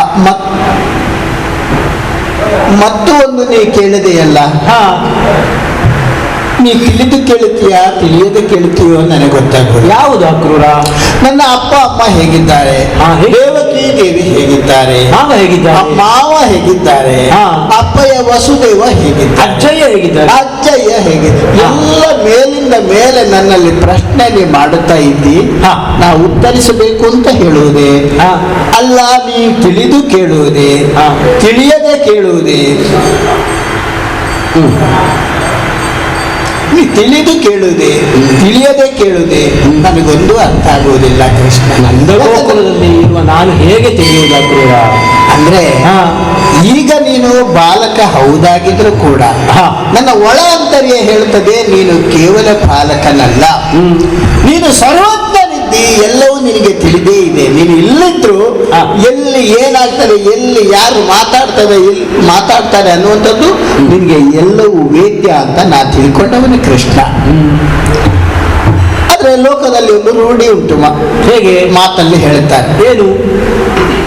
ತಿಳಿದು ಕೇಳುವುದು, ಉತ್ತರ ಗೊತ್ತಿದ್ದು ಕೇಳುವುದು, ಗೊತ್ತಿಲ್ಲದೆ ಕೇಳುವುದು ಅಂತ. ಹಾ ಹಾ ಸಾಮಾನ್ಯವಾಗಿ ಹೇಳುವುದಿದ್ರೆ, ಓ ಹುಡುಗನ ಹೆಂಡತಿ ಹೆತ್ತಲಂತೆ ಹಾ ಅಂತ ಒಂದು ಲೋಕ ಪ್ರಚಾರ ಆಯ್ತು ಅಂತ ತಿಳ್ಕೊಳ್ಳು. ಹಾ ಹೌದಾ? ಯಾವುದು ಮಗು? ಹಾ ಎರಡನೇ ಪ್ರಶ್ನೆ ಬಂತು. ಮಗು ಒಂದು ಗಂಡು ಒಂದು ಹೆಣ್ಣು ಅನ್ನುವಂಥದ್ದು ಕೇಳಿದವನಿಗೆ ನಿರ್ಣಯವೇ. ಹೌದು. ಆದ್ರೂ ಸ್ಪಷ್ಟೀಕರಣಕ್ಕಾಗಿ ಕೇಳು. ಹಾ ಅಲ್ವೇ? ಹೌದು. ಹಾ, ನಿಮ್ಮದು ಊಟ ಐತೆ? ಒಂದು ಪ್ರಶ್ನೆ ಮಾಡಿ. ಉತ್ತರ ಇವನಿಗೆ ಗೊತ್ತುಂಟು. ಹಾ. ಒಂದು ಆಗಿದೆ, ಹಾ. ಒಂದು ಆಗಿಲ್ಲ, ಎರಡೇ ಉತ್ತರ. ಹೌದು. ಬೇರೆ ಉತ್ತರ ಏನಾದ್ರೂ ಉಂಟಾ? ಇಲ್ಲ. ಸ್ಪಷ್ಟೀಕರಣಕ್ಕಾಗಿ ಹಾ. ಊಟ ಆಯ್ತಾ ನಿಮ್ಮದು? ಹಾಗೆ ನೀನು ಈಗ ನನ್ನಲ್ಲಿ ಕೇಳುದು ನನ್ನ ಬಾಯಿಂದಲೇ ಬರಬೇಕು ಅನ್ನುವಂತ. ನಿನ್ನ ಅಪ್ಪಯ್ಯ ಹೇಗಿದ್ದಾರೆ, ಅಮ್ಮ ಹೇಗಿದ್ದಾರೆ? ಕೃಷ್ಣ, ಅಕ್ರೂರ, ಆ ನೀನು ಅಲ್ಲಿಯವನೇ ಅಲ್ಲವೇನು? ಹೌದು. ಅವರೆಲ್ಲರನ್ನು ತುಂಬಾ ಸೂಕ್ಷ್ಮವಾಗಿ ಕಂಡವ. ನಿನ್ನ ಬಾಯಿಂದ ಕೇಳುವಾಗ ಅದೇನೋ ಒಂದು ಹೊಸ ಬಗೆಯ ಆನಂದ, ಹಾಗಾಗಿ ಕೇಳುವ ಅನ್ನೋ ಕುತೂಹಲ. ಕೃಷ್ಣ, ಅಕ್ರೂರ, ನಿನ್ನ ಅಪ್ಪ ಅಮ್ಮನ ಬಗೆಗಾಗಿ ಹೇಳಬೇಕಾಗಿದ್ರೆ ಯಾಕೋ ಮುಖ ಸಣ್ಣದಾಗುತ್ತಾ ಉಂಟಲ್ಲ? ಅವರು ಈಗ ಇರುವುದು ಎಲ್ಲಿ ಅಂತ ಹೇಳಿದ್ರೆ ಅವರು ಕಾರಾಗೃಹದಲ್ಲಿ ಇದ್ದಾರೆ ಕೃಷ್ಣ. ಇನ್ನೂ ಕಾರಾಗೃಹದಲ್ಲಿ ಇದ್ದಾರಾ? ಕಾರಾಗೃಹದಲ್ಲಿ ಇದ್ರೂ ಕೂಡ ಅವರು ಬಹಳ ಪುಣ್ಯವನ್ನು ಮಾಡಿದವರು ಅಂತ ನಾ ತಿಳ್ಕೊಂಡೆ ಕೃಷ್ಣ. ಹಾ, ಯಾಕೆ? ನಾ ತಿಳ್ಕೊಂಡ ಹಾಗೆ ನೀನು ಹುಟ್ಟಿದ ಹಾಗೆ, ನೀನು ಹುಟ್ಟುದು ಅಂತ ಅರ್ಥ ಅಲ್ಲ, ನಾನು ಹೇಳಬಾರ್ದದು. ನಮ್ಮಂತವರು ಹುಟ್ಟುದು, ನಿನ್ನದು ಆವಿರ್ಭಾವ, ನಿನ್ನದು ಅವತಾರ. ಈ ಭೂಮಿಗೆ ನಿನ್ನದು ಕೃಷ್ಣ ಅವತಾರ. ಕೃಷ್ಣಾವತಾರ ಆಗುವಾಗಲೇ ಮೇಲಿದ್ದಂತಹ ಮುಕ್ಕೋಟಿ ದೇವತೆಗಳು ಪುಷ್ಪ ವೃಷ್ಟಿಯನ್ನು ಭೂಮಿಗೆ ಸುರಿಸಿದ್ರಂತೆ. ಇದನ್ನು ಯಾಕೆ ಹೇಳಿದೆ ಅಂತಂದ್ರೆ, ನಿನ್ನ ಅಪ್ಪಯ್ಯ ಹುಟ್ಟುವಾಗಲೂ ಅಂಥದ್ದೇ ವಿಜೃಂಭಣೆ ದೇವಲೋಕದಲ್ಲಿ ಆಗಿತ್ತಂತೆ. ಹೌದಾ? ಹಾ ಹಾ ಹಾ. ನಮ್ಮಂಥವರಿಗೆ ಹುಟ್ಟಿದ ಬಳಿಕ ಓ ಅಪ್ಪಯ್ಯ ಅಂತ ಗೊತ್ತಾಗುದು, ಅಮ್ಮ ಹೇಳಿದ ಮೇಲೆ. ಹೌದು. ಓ ಅಮ್ಮ ಅಂತ ಗೊತ್ತಾಗುದು. ಅಮ್ಮನೇ ಬಳಸಿಕೊಂಡ ಬಳಿಕ ಅಲ್ಲ, ಹಾಲು ಅನ್ನವ ಕೊಟ್ಟು ಸಾಕಿದ ಬಳಿಕ ಅಮ್ಮ ಅಪ್ಪ ಅಂತ ಮಗು ಗುರುತಿಸ್ತದೆ. ಆದರೆ ನೀನು ಹಾಗಲ್ಲ ಕೃಷ್ಣ. ನೀನು ಹುಟ್ಟುವ ಮೊದಲೇ ನಿನ್ನ ಅಪ್ಪ ಯಾರು ಅಮ್ಮ ಯಾರು ಅಂತ ನೀನೇ ನಿರ್ಣಯ ಮಾಡಿಕೊಂಡವನು. ಅಂತಹ ದೇವಕಿಯ ಗರ್ಭ ವೈಕುಂಠವನ್ನು ನೀನು ಸೇರಿಕೊಂಡವನು. ಅಂತ ವಸುದೇವನನ್ನೇ ಅಪ್ಪಯ್ಯನಾಗಿ ನೀನು ಈ ಭೂಮಿಯಲ್ಲಿ ಆಯ್ದುಕೊಂಡಿದ್ದು. ನಮ್ಮಂತ ಮನುಷ್ಯರಿಗೆ ಅಂತದ್ದು ಸಾಧ್ಯ ಇಲ್ಲ ಕೃಷ್ಣ. ಹಾಗಾದ್ರೆ ಇದು ಯಾಕಂತಂದ್ರೆ, ನಮ್ಮ ಸಾಮಾನ್ಯ ಮನುಷ್ಯರೆಲ್ಲ ಹೇಳುವುದುಂಟು, ಅಯ್ಯೋ ದೇವರೇ ಏನು ಗಾಳಿಯೇ ಬರ್ತಾ ಇಲ್ಲ, ಯಾವ ಕಡೆ ನೋಡಿದ್ರು ಬಹಳ ಬಿಸಿಲು ಕೂಡ ಉಂಟು, ಸ್ವಲ್ಪ ಗಾಳಿ ಬರ್ತಲ್ಲ ಅಯ್ಯ ಅಂತ ಗಾಳಿಗೆ ಒಬ್ರು ಅವಹೇಳನ ಮಾಡಿದ್ರು. ಅಯ್ಯೋ ದೇವರಚ್ಚ ಎಂತ ಬಿಸಿಲು ಮಾರ್ಯಾರೆ, ನಡ್ಕೊಂಡು ಬಂದ ಸಾಧ್ಯವೇ ಆಗಲಿಲ್ಲ, ಬೆವರು ವರ್ಷ ಬಿಸಿಲಿಗೆ ಒಂದಷ್ಟು ಬೈದು ಅಲ್ಲಿ ಹೋದ ಮಾರ್ರೆ ಒಂದು ಗುಡುಗು ಮಿಂಚು ಬಂತು, ನನಗೆ ಒಂದು ನಿಲ್ಲಕ್ಕಾದ್ರೂ ಎಲ್ಲಾದ್ರೂ ಉಂಟ, ಹಾಗಿದ್ರೆ ಗುಡುಗು ಮಳೆಯೂ ಅವರಿಗೆ ಬೇಡ ಅಂತ ಆಯ್ತು. ಗುಡುಗಿಗೆ ಬೈದ್ರು, ಮಿಂಚಿಗೆ ಬೈದ್ರು, ಮಳೆಗೆ ಬೈದ್ರು, ಗಾಳಿ ಇಲ್ಲ ಅಂತ ಗಾಳಿಗೆ ಬೈದ್ರು, ಬಿಸಿಲಿಗೆ ಬೈದ್ರು, ಯಾವುದೂ ಸಮಾಧಾನ ಅಂತ ಇಲ್ಲ ಯಾರಿಗೂ. ಮತ್ತೆ ಬರುವ ಕಾಲಕ್ಕೆ ಬಾರದೇ ಇದ್ರೂ ಬೈಗುಳು ತಪ್ಪುದೆ. ಮತ್ತೆ ಬೇಕಾದ್ರೆ ಸಿಯಾಳ ಅಭಿಷೇಕ ಒಳಗೆ ಮಾಡಲ್ವಾ, ಮಳೆ ಬರುವುದಕ್ಕಾಗಿ ಅಲ್ವೇ? ಇದು ಯಾಕೆ ಹೇಳಿದೆ ಅಂತ, ಇದು ಜನಸಾಮಾನ್ಯರಾದ ನಮ್ಮ ಸ್ಥಿತಿ. ಪ್ರಕೃತಿಗೆ ಅವಹೇಳನ ಮಾಡುವಂಥದ್ದು. ಆದ್ರೆ ನಿನ್ನ ಅಪ್ಪ ಅಮ್ಮ ಇಬ್ರು ಕೂಡ ಯಾವ ಕಾರಣಕ್ಕೂ ಪ್ರಕೃತಿಗೆ ಅವಹೇಳನ ಮಾಡಿಲ್ಲ. ಅಷ್ಟು ಪುಣ್ಯವಂತರಾದ್ದರಿಂದಲೇ ಅವರ ಗರ್ಭವನ್ನು ಹೊಕ್ಕವ ನೀನು. ಆದ್ರಿಂದಲೇ ವಸುದೇವನು ಭೂಮಿಗೆ ಬೆಳಕನ್ನು ಕಂಡಾಗ ದೇವಲೋಕದ ದುಂದುಬಿಯೇ ಬಾರಿಸಲ್ಪಟ್ಟಿದ್ದಂತೆ. ಆ ದೇವಲೋಕದ ಆ ನಗಾರಿಗೆ ಹೆಸರೇ ದುಂದುಬಿ ಅಂತ. ಆದ್ರಿಂದಲೇ ನಿನ್ನ ಅಪ್ಪಯ್ಯನಿಗೆ ಮತ್ತೊಂದು ಹೆಸರು ಆನಕ ದುಂದುಬಿ. ಹಾಗೆ ಬಂದದ್ದ. ಆದ್ರಿಂದ ಕೃಷ್ಣ, ಅಂತಹ ಆನಕ ದುಂದುಬಿ ದೇವತೆಗಳೇ ಒಪ್ಪಿದ್ದಾರೆ ನಿನ್ನ ಅಪ್ಪಯ್ಯನನ್ನು, ನಿನ್ನ ಅಮ್ಮನನ್ನು. ಅಂತಹ ಪುಣ್ಯಾತ್ಮರವರು ಈಗ ಸೆರೆಯಲ್ಲಿದ್ರು ಅವರು ತುಂಬಾ ಪುಣ್ಯಾತ್ಮರು ಕೃಷ್ಣ. ಹೇಗಿದ್ದಾರು ಅಕ್ರೂರವರು? ಕ್ಷೇಮವಾಗಿದ್ದಾರೆ? ಕ್ಷೇಮವಾಗಿ ಇದ್ದಾರೆ ಕೃಷ್ಣ. ಹಾಗಂತ ಎರಡನೇ ಪ್ರಶ್ನೆ ನಿನ್ನದು. ಮಾವ, ನಮ್ಮ ಮಾವ ಆಳ್ವಿಕೆಯಲ್ಲಿರುವವನಲ್ಲವೇನು? ಮಾವ ಅಂದ ತಕ್ಷಣ ನಿನ್ನ ಸ್ವರವೂ ಸ್ವಲ್ಪ ಬದಲಾವಣೆಯನ್ನು ನಾ ಗಮನಿಸಿದೆ. ಮತ್ತೆ ಮಾವನ ವ್ಯಕ್ತಿತ್ವವೇ ಆಗಿರುವುದಲ್ವಾ? ಮಾವ ಕಂಸ ಭೂಪತಿ, ಮೀಸ ಏರಿಸಿದಾಗಲೇ ಅವನದೊಂದು ವ್ಯಕ್ತಿತ್ವ ತೋರಿಸುವುದು. ಮಧುರ ಮಹೇಂದ್ರ ಹೌದು ಅನ್ನುವಂಥದ್ದು ನಿನ್ನ ಮಾತಿನಲ್ಲಿ ನಾ ಗಮನಿಸಿದೆ ಕೃಷ್ಣ. ಆ ಮಧುರ ಮಹೇಂದ್ರ ಆ ಕಂಸ ಮಾವನ ಕುರಿತಾಗಿ ಆತ ಹೇಗಿದ್ದಾನು ಅವನ ಕುರಿತಾಗಿ ಹೇಳಬೇಕಾಗಿದ್ರೆ ನೀ ಹುಟ್ಟುವ ಮೊದಲ ಕಥೆಯನ್ನು ನಾ ಹೇಳಬೇಕಾಗ್ತದೆ. ಹೌದಾ? ಆಗಲಿ ಕೇಳೋಣ, ಅದಕ್ಕೇನು. ನಿನ್ನ ಅಮ್ಮನನ್ನು ಮದುವೆ ಮಾಡಿಕೊಟ್ಟ ಬಳಿಕ ರಥ ಏರಿಕೊಂಡು ನಿನ್ನ ಮಾವ ಕಂಸ ಭೂಪತಿ ಸ್ವತಃ ರಥವನ್ನು ನಡೆಸುತ್ತಾ ರಾಜಬೀದಿಯಲ್ಲಿ ಸಾಗಿದ. ರಾಜಬೀದಿಯಲ್ಲಿ ಸಾಗುತ್ತಾ ವೈಭವದ ಮದುವೆಯ ದಿಬ್ಬಣದ ಮೆರವಣಿಗೆ. ಆ ಕಡೆ ಈ ಕಡೆಯಿಂದ ಹೋಗುವವರು ಬರುವವರು, ಬಾರಿಸುವವರು, ಆಚೆ ಹೋಗುವವರು, ಈಚೆ ಹೋಗುವವರು, ಹಣ್ಣುಕಾಯಿ ತಕೊಂಡು ಹೋಗುವವರು, ಅದು ತಕೊಂಡು ಹೋಗುವವರು, ಕೈಯಲ್ಲಿ ನೋಡುವವರು, ಆಚೆ ನೋಡುವವರು, ನಿಂತವರು, ಕೂತವರು, ಹೀಗೆ ಎಲ್ಲರೂ ಸೇರಿಕೊಂಡು ದೊಡ್ಡ ಮೆರವಣಿಗೆ ಹೋಗುದು. ಶುಭ ಕಾರ್ಯ ಅಂತ ಹೇಳಿದ್ರೆ ಬೇಕಲ್ಲವೇನು ಅಷ್ಟ ಅಲ್ಲವೇ? ಮಂಗಲವಾದ್ಯಗಳು ಅಂತ ವಿಜೃಂಭಣೆಯಲ್ಲಿ ಸಾಗುತ್ತಾ ಇರುವಾಗ ಎಲ್ಲಿಂದ ಒಂದು ಮಾತು ಬಂತು. ಏನು? ಕಂಸ ಎಲ್ಲಿಂದ ನೋಡ್ತಾನೆ? ಮೇಲೆ ನೋಡ್ತಾನೆ. ಶರೀರ ಇಲ್ಲ, ನಭದಿಂದ ಶರೀರವಾಣಿ. ಶರೀರವಾಣಿ, ಆಕಾಶವಾಣಿ. ಕೇಳುದು ಮಾತ್ರ, ಕೇಳುದು ಮಾತ್ರ, ನೋಡ್ಲಿಕ್ಕೆ ಏನಿಲ್ಲ, ನೋಡಕ್ಕಾಗುದಿಲ್ಲ, ನೋಡ್ಲಿಕ್ಕೆ ಆಗುದಿಲ್ಲ. ಅದೇ ಆಕಾಶವಾಣಿ. ಕಿವಿ ಕೊಟ್ಟ ಕಂಸ ವಿಜೃಂಭಣೆಯಿಂದ ಸಾಗುತ್ತಾ ಇದ್ದೀಯಾ? ನಿನ್ನ ತಂಗಿ ಈ ದೇವಕಿಯ ಮದುವೆ ಮೆರವಣಿಗೆ ಸಾಗುತ್ತಾ ಉಂಟಾ? ಹಾ. ಜೊತೆಯಲ್ಲಿ ನಿನ್ನ ಭಾವ ವಸುದೇವ ಇದ್ದಾನ? ನಿಲ್ಲಿಸು. ಯಾಕೆ? ಹ. ನೀನು ವಿಜೃಂಭಣೆ ಪಡಬೇಡ, ಸಂಭ್ರಮ ಪಡಬೇಡ. ಆ ದೇವಕಿಯ ಗರ್ಭದಲ್ಲಿ ಹುಟ್ಟುವ ಮಗನಿಂದಲೇ ನಿನ್ನ ಮರಣ ಅಂತ ವಾಕ್ಯ ಆಯ್ತು. ಕಿವಿಗೆ ಬಡಿದ ಹಾಗೆ. ಕಿವಿಗೆ ಬಡಿದ ಹಾಗೆ ಆಯ್ತು. ಆಮೇಲೆ ಆಮೇಲೆ ಅಷ್ಟು ಕೇಳಿದಂತ ಯುವ ಹ. ಹೊರೆಯಿಂದ ಕತ್ತಿ ತೆಗೆದ. ಹಾ ಹಾ ಹಾ ಹಾ. ಕತ್ತಿ ತೆಗೆದು ಹಾ. ರಥದಲ್ಲಿದ್ದಂತ ನಿನ್ನ ಅಮ್ಮ ದೇವಕ್ಕೆ ದರ್ರ ದರ್ರ ಹೇಳಿದ. ಛೆ, ಛೆ, ಕದಿದ್ದೇನೆ, ಕದಿದ್ದೇನೆ, ಛೆ. ಶುಭ ಕಾರ್ಯದಲ್ಲಿ ಎಂತದ್ದು ಇದು. ಆವಾಗ ನಿನ್ನ ಅಪ್ಪಯ್ಯ ಎದುರು ಬಂದ. ಹಾ ಹಾ ಹಾ. ಬಾವ, ಹ. ಮದುವೆ ಮಾಡಿ ಕೊಟ್ಟದಲ್ಲ ನಿಮ್ಮ ತಂಗಿಯನ್ನು, ಹ. ನನ್ನ ಹೆಂಡತಿಯ ತಲೆ ಕಡಿತೀರ ನೀವು? ಹ. ಯಾಕೆ ನನ್ನ ಹೆಂಡತಿಯ ತಲೆ ಕಡಿತೀರಿ ಭಾವ?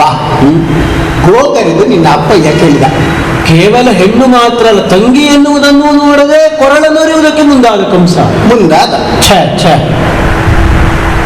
ಆವಾಗ ನಿನ್ನ ಮಾವನೇ ಹೇಳಿದ ನಿನ್ನ ಅಪ್ಪಯ್ಯನಿಗೆ, ಕೇಳಿದೆ ನೀನು? ನಿನಗೆ ಕೇಳಿದ ಶರೀರವಾಣಿ? ಹೌದು ಕೇಳಿತು. ಏನು ಕೇಳಿತು? ಹ.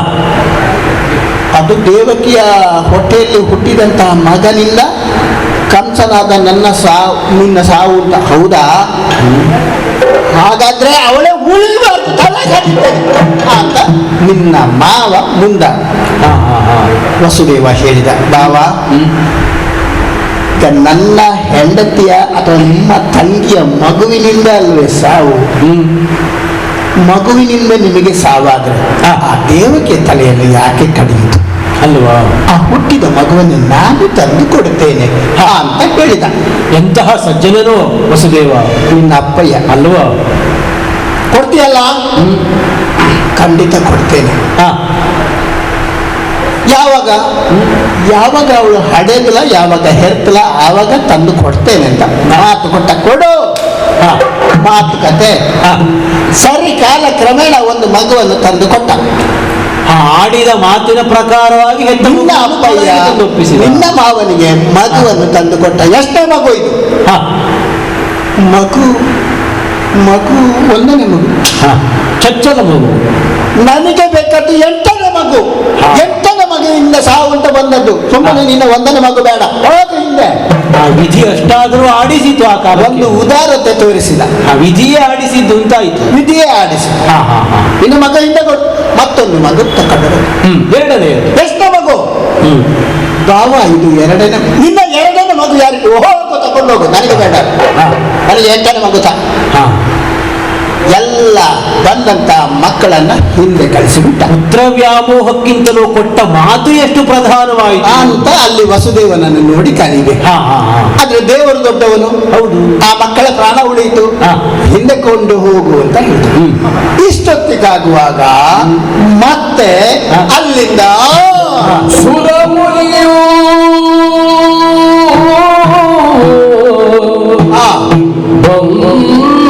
ಬಂದರು ಇದನು ಹಳಾದ ಮಗೆ ಅರುಗಿದನು ಹಳಾದ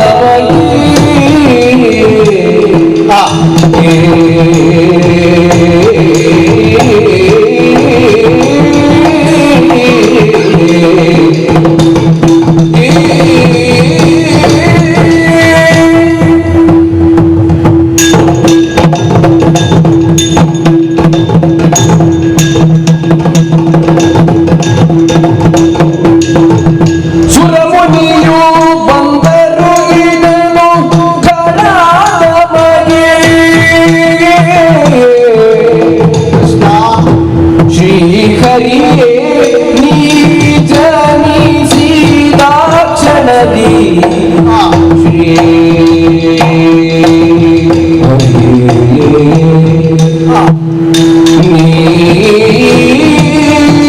ಜನಿಸಿದ ಕ್ಷಣದಿ ಬರಲಿ ತಂದಿಲ್ಲಿ ನಿನ್ನಿಟ್ಟು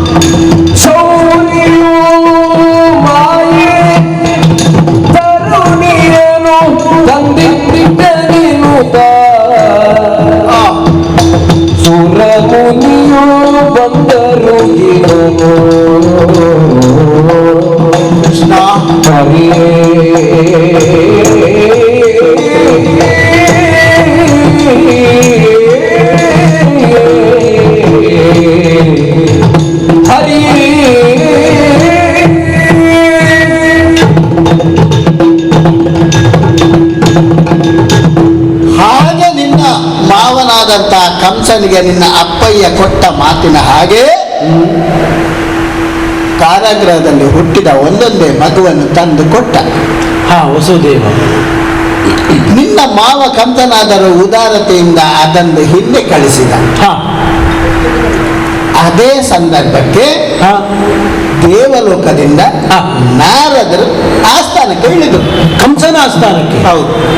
ಅಗೋ, ಬನ್ನಿ ಬನ್ನಿ ಬನ್ನಿ, ನಾರದರೆ ಬನ್ನಿ ಕುತ್ಕೊಳ್ಳಿ ಅಂತ ಬೇಕಾದಂತಹ ಉಪಚಾರವನ್ನು ನಿನ್ನ ಮಾವ ಕಂಸ ಭೂಪತಿ ನಾರದನಿಗೆ ಕೊಟ್ಟ.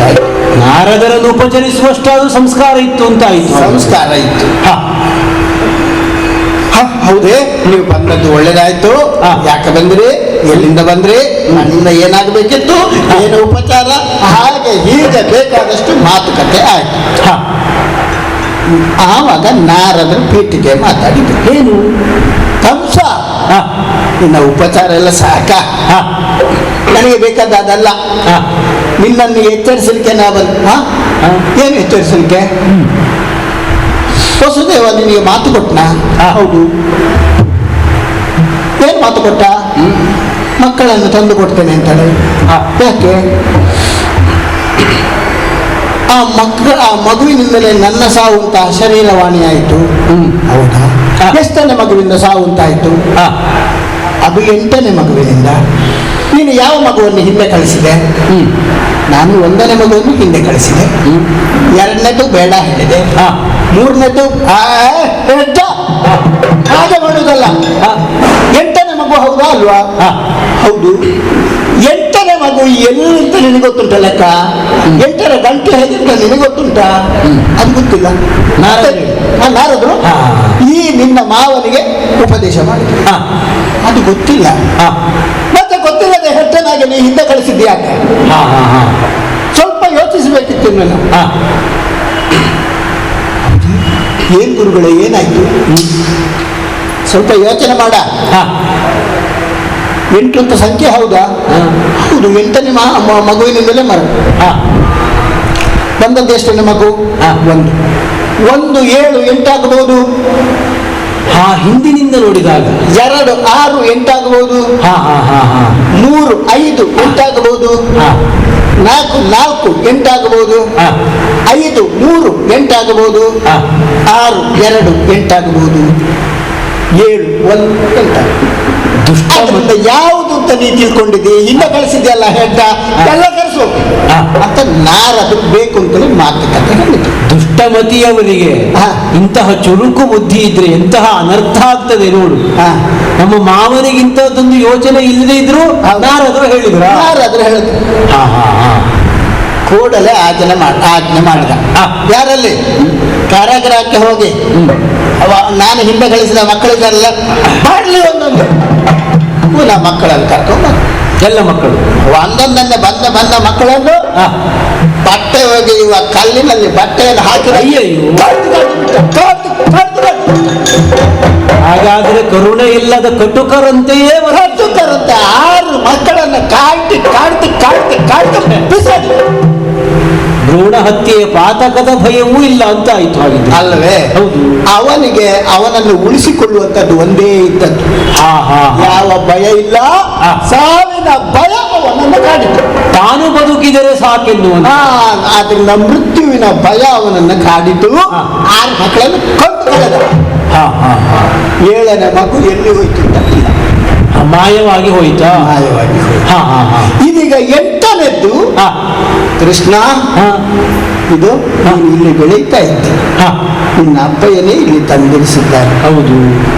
ಆದ್ರಿಂದ ಕೃಷ್ಣ ಕೃಷ್ಣ ಇಷ್ಟನ್ನು ಕೇಳಿದಂತ ಕಂಸ ಕೇಳಿದ ಕ್ಷಣದಿ ಫಲ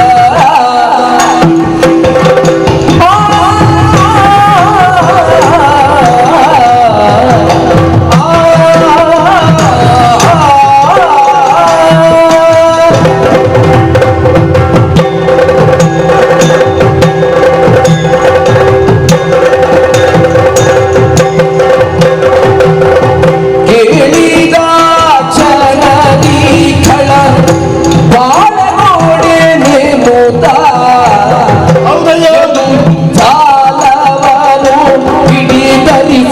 ಭಿನ್ನವರು ಗಾಲಿಗಳಿಗಮಚಿನಿಗಳವನು ಬಂಧಿಸಿದರು ಗಾಲಿಗಳಿಗಮಚಿನಿಗಳವನು ಬಂಧಿಸಿದನು ಶ್ರೀಲೋಲಕೇನ ಭಿನ್ನಭವ ಹೇಳಿದ ಕ್ಷಣದಿ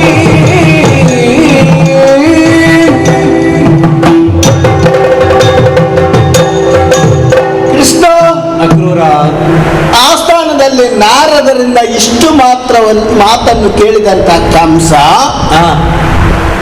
ಒಳ್ಳೆ ಉಪಕಾರ ಮಾಡಿದ್ರಿ ನಾರದ್ರೆ, ಹಾ. ಬಂದದ್ದು ಸಾರ್ಥಕ ಆಯ್ತು, ಹಾ. ಇಕೊಳ್ಳಿ ನಿಮಗೆ ಬೇಕಾದ ಪಾದ ಪೂಜೆಯನ್ನು ಮಾಡಿದ್ದೇನೆ, ಅಪ್ಪಣೆ ಇನ್ನು ಅಂತ ಅವರನ್ನು ಕಳಿಸಿಕೊಟ್ಟ. ಈಗ ಭಯ ಮತ್ತೆ ಮತ್ತೆ ಕಾಡಿತವನಿಗೆ, ನನ್ನನ್ನು ಕೊಲ್ಲುವ ಇದ್ದಾನೆ ಅಂತ. ಸಾವಿಗಿಂತ ಸಾವಿನ ಪೂರ್ವ ಸೂಚನೆಯ ಭಯವೇ ಅಧಿಕ. ಅದಕ್ಕಾಗಿ ನೀನು ಇಲ್ಲಿ ಇದ್ದದ್ದು ಅದು ಗೊತ್ತಾಗಿದೆ.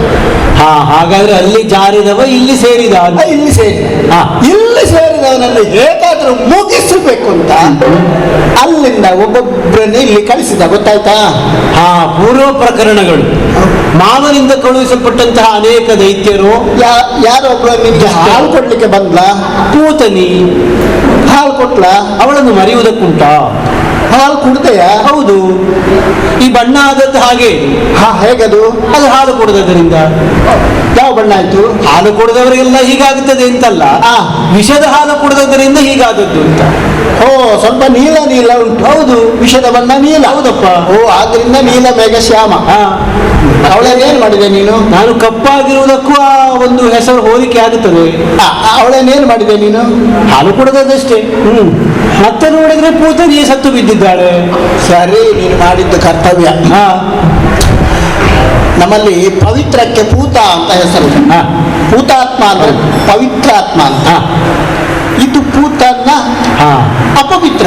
ಪೂತ ಇಲ್ಲದ್ದು ಪವಿತ್ರ ಇಲ್ಲದ. ಪೂತನ್ನ ಪವಿತ್ರ ಇಲ್ಲದನ್ನ ಉಳಿಯಬಾರ್ದು ಅಂತ ನೀನು ಅಲ್ಲಿ ಕರೆದು ಸರಿಯಾದ ಕರ್ತವ್ಯ. ಆಮೇಲೆ ಯಾರು ಬಂದ?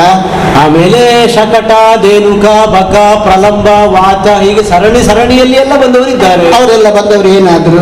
ಬಂದವರೆಲ್ಲ ಒಂದೊಂದು ಪ್ರಕರಣದ ರೀತಿಯಲ್ಲಿ ಹಸುವನ್ನು ನೀಗಿದವರಿದ್ದಾರೆ. ಯಾವ ರೂಪದಲ್ಲಿ ಬಂದರು? ಶಕಟ ಬಂಡಿಯಾಗಿ ಬಂದ, ಬಕ ಪಕ್ಷಿಯಾಗಿ ಬಂದ, ಧೇನುಕಾಸುರ ಧೇನುವಾಗಿ ಬಂದ, ವಾತನಾಗಿ ಬಂದ. ಅಂದ್ರೆ ಇದು ಒಂದೊಂದು ರೂಪದಿಂದ ಬಂದವರಿದ್ದಾರೆ. ಮೊದಲು ಆ ರೂಪದಲ್ಲಿ ಇದ್ದವರು ಹತ್ರ ಹೋಗಿ ಅವರನ್ನು ಕೆಣಕಲಿಕ್ಕೆ ಹೋಗುವಾಗ ಮರೆಸಿ ಬಂದವರು. ರೂಪ ಮರೆಸಿ ಬಂದರು. ಹಾಗಿದ್ರೆ ವೇಷ ಮಾಡಿದವರು ಮೋಸದ ವೇಷ ಮಾಡುವುದು. ಯಾಕೆ? ನಿನ್ನನ್ನು ವಂಚಿಸುವುದಕ್ಕಾಗಿ, ನಿನ್ನನ್ನು ಕೊಲ್ಲುವುದಕ್ಕಾಗಿ ಅವರೆಲ್ಲ ಬಂದ್ರ ಇಲ್ವಾ? ಮೋಸ ಮಾಡುವುದಕ್ಕಾಗಿ ಮಾಡಿದ ವೇಷ ಅಲ್ವೇ? ಅವರೆಲ್ಲ ಆ ರೀತಿಯಲ್ಲಿ ಬಂದ್ರಲ್ವಾ? ಮತ್ತೆ ವೇಷ ಮಾಡುವವರು ಯೋಚಿಸಬೇಕಾದದ್ದೇನು ಅಂದ್ರೆ, ಮೋಸ ಮಾಡುವುದಕ್ಕಾಗಿಯೇ ವೇಷ ಮಾಡುವುದು ಅಂತಾದ್ರೆ ಮೋಸಕ್ಕೆ ಒಳಗಾಗುವವರು ಅವರೇ ಎನ್ನುವುದಕ್ಕೆ ಸಾಕ್ಷಿ ಅಲ್ವೋ? ಅಲ್ವೇ? ಹಾಗಂತ ಅಲ್ಲಿಂದ ಬಂದವರು ಯಾರು ಉಳಿಲಿಲ್ಲ. ಮತ್ತೆ ಮಧುರೆಯನ್ನು ಸೇರಲಿಲ್ಲ. ಆವಾಗ ಅಲ್ಲಿದ್ದಂತ ಯಾದವರಿಗೆ ಮಿಕ್ಕ ಯಾದವರು ಏನು ಮಾಡಿದ್ರು ಗೊತ್ತೇ? ದಿಕ್ಕಿಗೋಡಿದರು ಮಿಕ್ಕಲಾದವರು ಮಗು ದಿಕ್ಕಿಗೋಡಿದರು. ಸುತ್ತಿಲ್ಲಿಗಳು ಇದು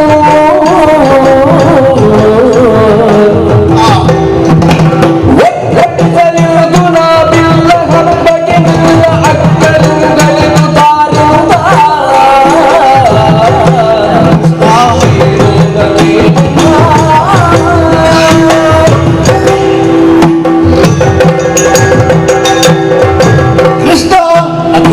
ಮಧುರೆಯಿಂದ ಬಂದವರು ಯಾರು ಕೂಡ ಮತ್ತೆ ಅಲ್ಲಿ ಸೇರ್ಲಿಲ್ಲ ಅಲ್ಲ. ಆದ್ರಿಂದ ಅಲ್ಲಿ ಇದ್ದವರಿಗೆಲ್ಲ ಭಯ ಆವರಿಸಿತು. ಹೋದವರು ಬರಲಿಲ್ಲ. ಹೋದವರು ಇನ್ನು ನನ್ನನ್ನು ಕಳಿಸ್ತಾರೆ, ಎಲ್ಲಿ ತಿರ್ಗಾಟ, ಇಲ್ಲಿ ಬಾ ಅಂತ ಕಂಸ ಕರೆದು ಅಲ್ಲಿಗೆ ಕಳಿಸಿದ್ರೆ ನಾನು ಹಿಂದೆ ಬರುವ ಹಾಗಿಲ್ಲ ಅಂತ ಅವರೆಲ್ಲ ಹೇಳ್ತಿದ್ರು. ಜೀವ ಭಯದಿಂದ ಮಿಕ್ಕ ಯಾದವರೆಲ್ಲ ದಿಕ್ಕಾವಾಗಿ ಓಡಿ ಹೋದ್ರು. ಮತ್ತೆ ಉಳಿದವನು ನಾನು ಒಬ್ಬನೇ. ಹಾಗೆ ನಾನು ಅಲ್ಲಿಂದ ಇಲ್ಲಿ ಬಂದೆ. ಯಾಕೆ? ಅವರ ಹಾಗೆ ಹೆದರಿಕೊಂಡು ನಾನು ಬಂದವಲ್ಲ. ಅವರೆಲ್ಲ ಕ್ರೂರರು. ಹೌದು. ನೀನು ಕ್ರೂರನಲ್ಲದ ಅಕ್ರೂರ, ಹಾಗಾಗಿ ಇದಕ್ಕೆ ಈ ಭಾವ. ಭಾವ ಒಂದು ಹಾಗೆ, ಹಾ. ಮತ್ತೆ ನಾನು ಬಂದದ್ದು ಕರ್ತವ್ಯ, ಅಕ್ರೂರನ ಒಂದೇ ಕರ್ತವ್ಯದಲ್ಲಿ ಬಂದದ್ದಲ್ಲ. ನನಗೊಂದು ಋಣ ಉಂಟು ನಿನ್ನ ಮಾವನದ್ದು. ಹೌದಾ? ಯಾವ ಋಣ? ತಲೆಗೆ ಎಣ್ಣೆ ಕೊಟ್ಟವನು ಅವನು, ಹಾ, ಹಾಕಲಿಕ್ಕೆ ಬಟ್ಟೆ ಕೊಟ್ಟವನು ಅವನು, ಹಾ, ಹೊಟ್ಟೆಗೆ ಹಿಟ್ಟು ಕೊಟ್ಟವನು ನಿನ್ನ ಮಾವ. ಯಾಕಂದ್ರೆ ಅಲ್ಲಿಯ ಮಂತ್ರಿ ನಾನು. ಆ ಅನ್ನದ ಋಣದಿಂದಲೇ ಅವ ಹೇಳಿದಂತ ಕರ್ತವ್ಯವನ್ನು ನಾನು ಮಾಡಬೇಕಾಯ್ತು ಕೃಷ್ಣ. ಒಂದರ್ಥದಲ್ಲಿ ನಿನಗೆ ಪಿತೃ ಸಮಾನ, ಅನ್ನ ಆಶ್ರಯಾದಿಗಳನ್ನು ಕೊಟ್ಟದ್ದು ಎಲ್ಲ ಕೊಟ್ಟದ್ರಿಂದ ಹಾ. ಅವನ ಮಾತನ್ನು ನಾನು ಅಲ್ಲಗಳೆಯುವ ಹಾಗಿಲ್ಲ, ಕಂಸನ ಮಾತನ್ನು ನಾನು ಉಲ್ಲಂಘನೆ ಮಾಡುವ ಹಾಗಿಲ್ಲ. ಹಾ. ನಿನ್ನೆ ಸಂಜೆ ಕರೆದು ಅಕ್ರೂರ, ನಂದಗೋಕುಲದಲ್ಲಿ ನನ್ನ ಅಳಿಯಂದಿರಿಬ್ಬರಿದ್ದಾರೆ, ಅವರನ್ನು ಅಲ್ಲಿ ಕಾಣುತ್ತಿದ್ದ ತೇರಿನಲ್ಲಿ ಹೋಗಿ ಕರ್ಕೊಂಡು ಬಾ, ಇಷ್ಟು ಅಪ್ಪಣೆ ಕೊಟ್ಟ. ಕೃಷ್ಣ ಬಲರಾಮರನ್ನು ಮಥುರೆಗೆ ಬರಿಸುವ ಯೋಚನೆ. ಹೌದು, ಹಾಗಾಗಿ ನಿನ್ನನ್ನು ಕಳುಹಿಸಿದ್ದ. ನಾನು ಬಂದದ್ದು ವಿಷಯ ಇದ? ಅಲ್ಲಿಗೆ ನಿಲ್ಲುವುದಿಲ್ಲ. ಮತ್ತೆ ವಿಷಯ ಯಾವುದು ಅಂತ ಕೇಳಿ. ಹಾ. ಯಾವುದಕ್ಕೆ ಯಾವುದಕ್ಕೆ? ಆವಾಗ ಹೇಳಿದ, ಹಾ. ಅಲ್ಲಿ ಕಾಣ್ತಾ ಉಂಟಲ್ಲ, ಅಲ್ಲಿ ದೊಡ್ಡ ಒಂದು ಸಭೆ ಸೇರಿದಲ್ಲ, ದೊಡ್ಡ ಒಂದು ಸಭಾಭವನ ಉಂಟಲ್ಲ. ಹೌದು. ಯಾವುದಕ್ಕೆ? ಯಾವ ಹಬ್ಬ? ಯಾವ ಹಬ್ಬ? ಹಾ. ಏನು ಪೂಜೆ ಉಂಟಾ? ಪೂಜೆ ಉಂಟು. ಹೌದು. ಯಾವ ಪೂಜೆ? ವಸಂತ ಪೂಜೆ. ವಸಂತ ಪೂಜೆ ಅಲ್ವಾ? ಬಿಲ್ಲ ಹಬ್ಬ ನಾಳೆ. ಹೌದೇ? ಹೌದೇ ಅಂತ ಹೇಳಿದ್ರೆ ಸಾಲದು. ಆ ಬಿಲ್ಲ ಹಬ್ಬಕ್ಕೆ ನನ್ನ ಅಳಿಯಂದ್ರು ಬರಬೇಕು, ಕರ್ಕೊಂಡು ಬಾ, ಅದಕ್ಕೆ ನಾ ಹೇಳಿದ್ದೀನಿ ನಾನು. ಏನು ವಿಶೇಷ ಅದು ಬಿಲ್ಲ ಹಬ್ಬ ಅಂತ ನನ್ನ ಹತ್ರ ಹೇಳಿದ. ಹಾ, ಹಾ, ಹಾ. ಆ ಬಿಲ್ಲ ಹಬ್ಬಕ್ಕೆ ಬಿಲ್ಲಿಗೆ ಪ್ರತಿಯೊಬ್ಬರು ಪೂಜೆ ಮಾಡುವುದು. ಹಾ, ಹಾಗೆಯಾ? ಆ ಪೂಜೆ ಮಾಡುವುದೇ ಒಂದು ಹಬ್ಬ. ಆ ಹಬ್ಬ ಕೇವಲ ನಮ್ಮ ಇಲ್ಲಿ ಮದುವೆಯಲ್ಲಿದ್ದವರು ಕಣ್ಣು ತುಂಬಿಸಿಕೊಂಡ್ರೆ ಸಾಲದು. ನನ್ನ ಅಳಿಯಂದ್ರು ಬರಬೇಕು ಅಂತ ಹೀಗೆ ಹೇಳಿದ ಕೃಷ್ಣ. ಎಂತಹ ಒಂದು ಉದಾರವಾದ ಭಾವ ನೋಡು. ತನ್ನ ಅಳಿಯಂದರು ಇಂತಹದೊಂದು ಆಟದಲ್ಲಿಯೋ ಪೂಜೆಯಲ್ಲಿಯೋ ಪಾಲ್ಗೊಳ್ಳಲಿ ಎನ್ನುವ ಸಂತೋಷದಿಂದ ಕರೆಸಿಕೊಳ್ತಾ ಇರುವುದಾಗಿರಬಹುದು.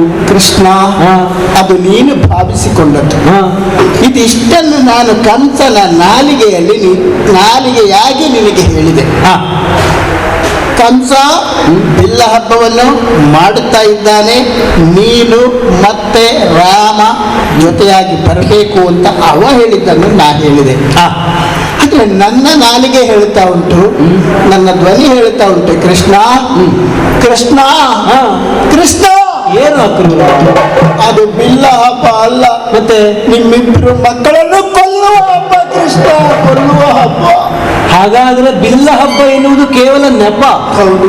ಅದರ ಮೂಲಕವಾಗಿ ನಮ್ಮಿರುವರನ್ನು ಅಲ್ಲಿಗೆ ಬರಿಸಿಕೊಳ್ಳುವಂತಹ ಯೋಚನೆ ಮಾತ್ರವೇ ಅಲ್ಲ, ಆ ಬಿಲ್ಲ ಹಬ್ಬದಿಂದ ಇದುವರೆಗೆ ನಿಮ್ಮನ್ನು ಆ ದುಷ್ಟ ರಕ್ಕಸರಿಂದ ಹೇಗಾದ್ರೂ ಕೊಲ್ಲಿಸಬೇಕು ಅಂತ ಮಾಡಿದ ಉಪಾಯ ಎಲ್ಲ ವಿಫಲವಾಯಿತಲ್ಲ, ಅದಕ್ಕೆ ಕರೆಸಿ ಆ ಮೂಲಕವಾದ್ರೂ ಕೊಲ್ಲಬೇಕು ಅಂತ ಅವನ ಯೋಚನೆ. ಆದ್ರಿಂದ ಕೃಷ್ಣ, ನಾವೊಂದು ಹೇಳುತ್ತಾ ಇದ್ದೇವೆ, ಏನು ನಿನ್ನ ಮಾವ ಬಿಲ್ಲ ಹಬ್ಬ ಅಂತ ಹೇಳಿ ಮಕ್ಕಳನ್ನು ಕರ್ಕೊಂಡು ಬಾ ಅಂತ ಹೇಳಿ ನಾನು ಹೇಳುವುದನ್ನು ಹೇಳಿದ್ದೇನೆ. ನನ್ನ ನಾಲಿಗೆಯಾಗಿ ಹೇಳುತ್ತೇನೆ, ಕೃಷ್ಣ ನೀ ಬರುವುದು ಬೇಡ, ನೀ ಬರುವುದು ಬೇಡ ಕೃಷ್ಣ. ಹೋಗುವುದು ಬೇಡವಾ? ನೀ ಬಂದ್ರೆ ಅಲ್ಲಿ ನಿನ್ನನ್ನು ಕೊಲ್ಲುತ್ತಾನೆ ಕೃಷ್ಣ, ನೀ ಬರುವುದು ಬೇಡ ಕೃಷ್ಣ. ಏನು ಅಕ್ರೂರ ಇದು? ವಿಷಯ ಇದು ಅಂತ ಅರ್ಥ ಆಯ್ತಲ್ಲ. ನಾನು ಯೋಚಿಸುವುದು ಹೇಗೆ ಭಾವಿಸಿದೆಯಾ? ಹೇಗೆ?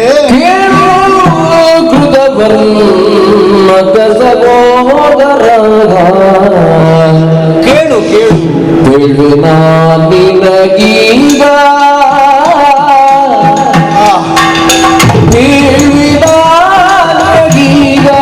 ಕೇಳು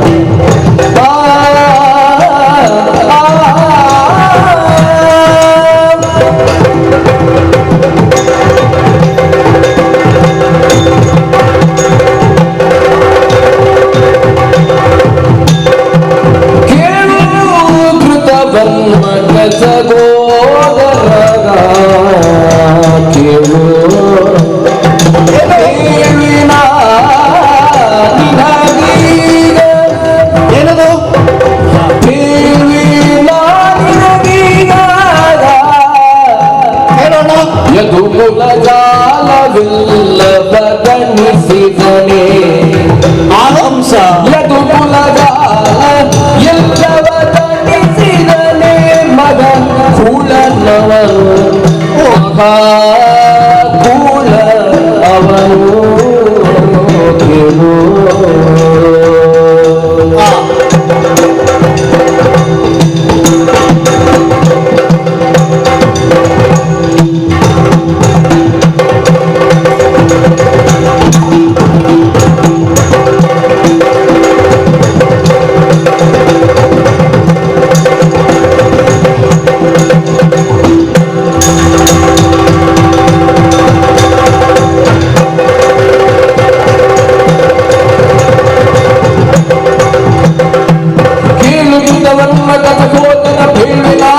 ಈಗ ಯದುಕುಲ ಜಾಲವೆಲ್ಲ ಬದಲಿಸಿದನೆ ಮಗ ಕೂಡನವನು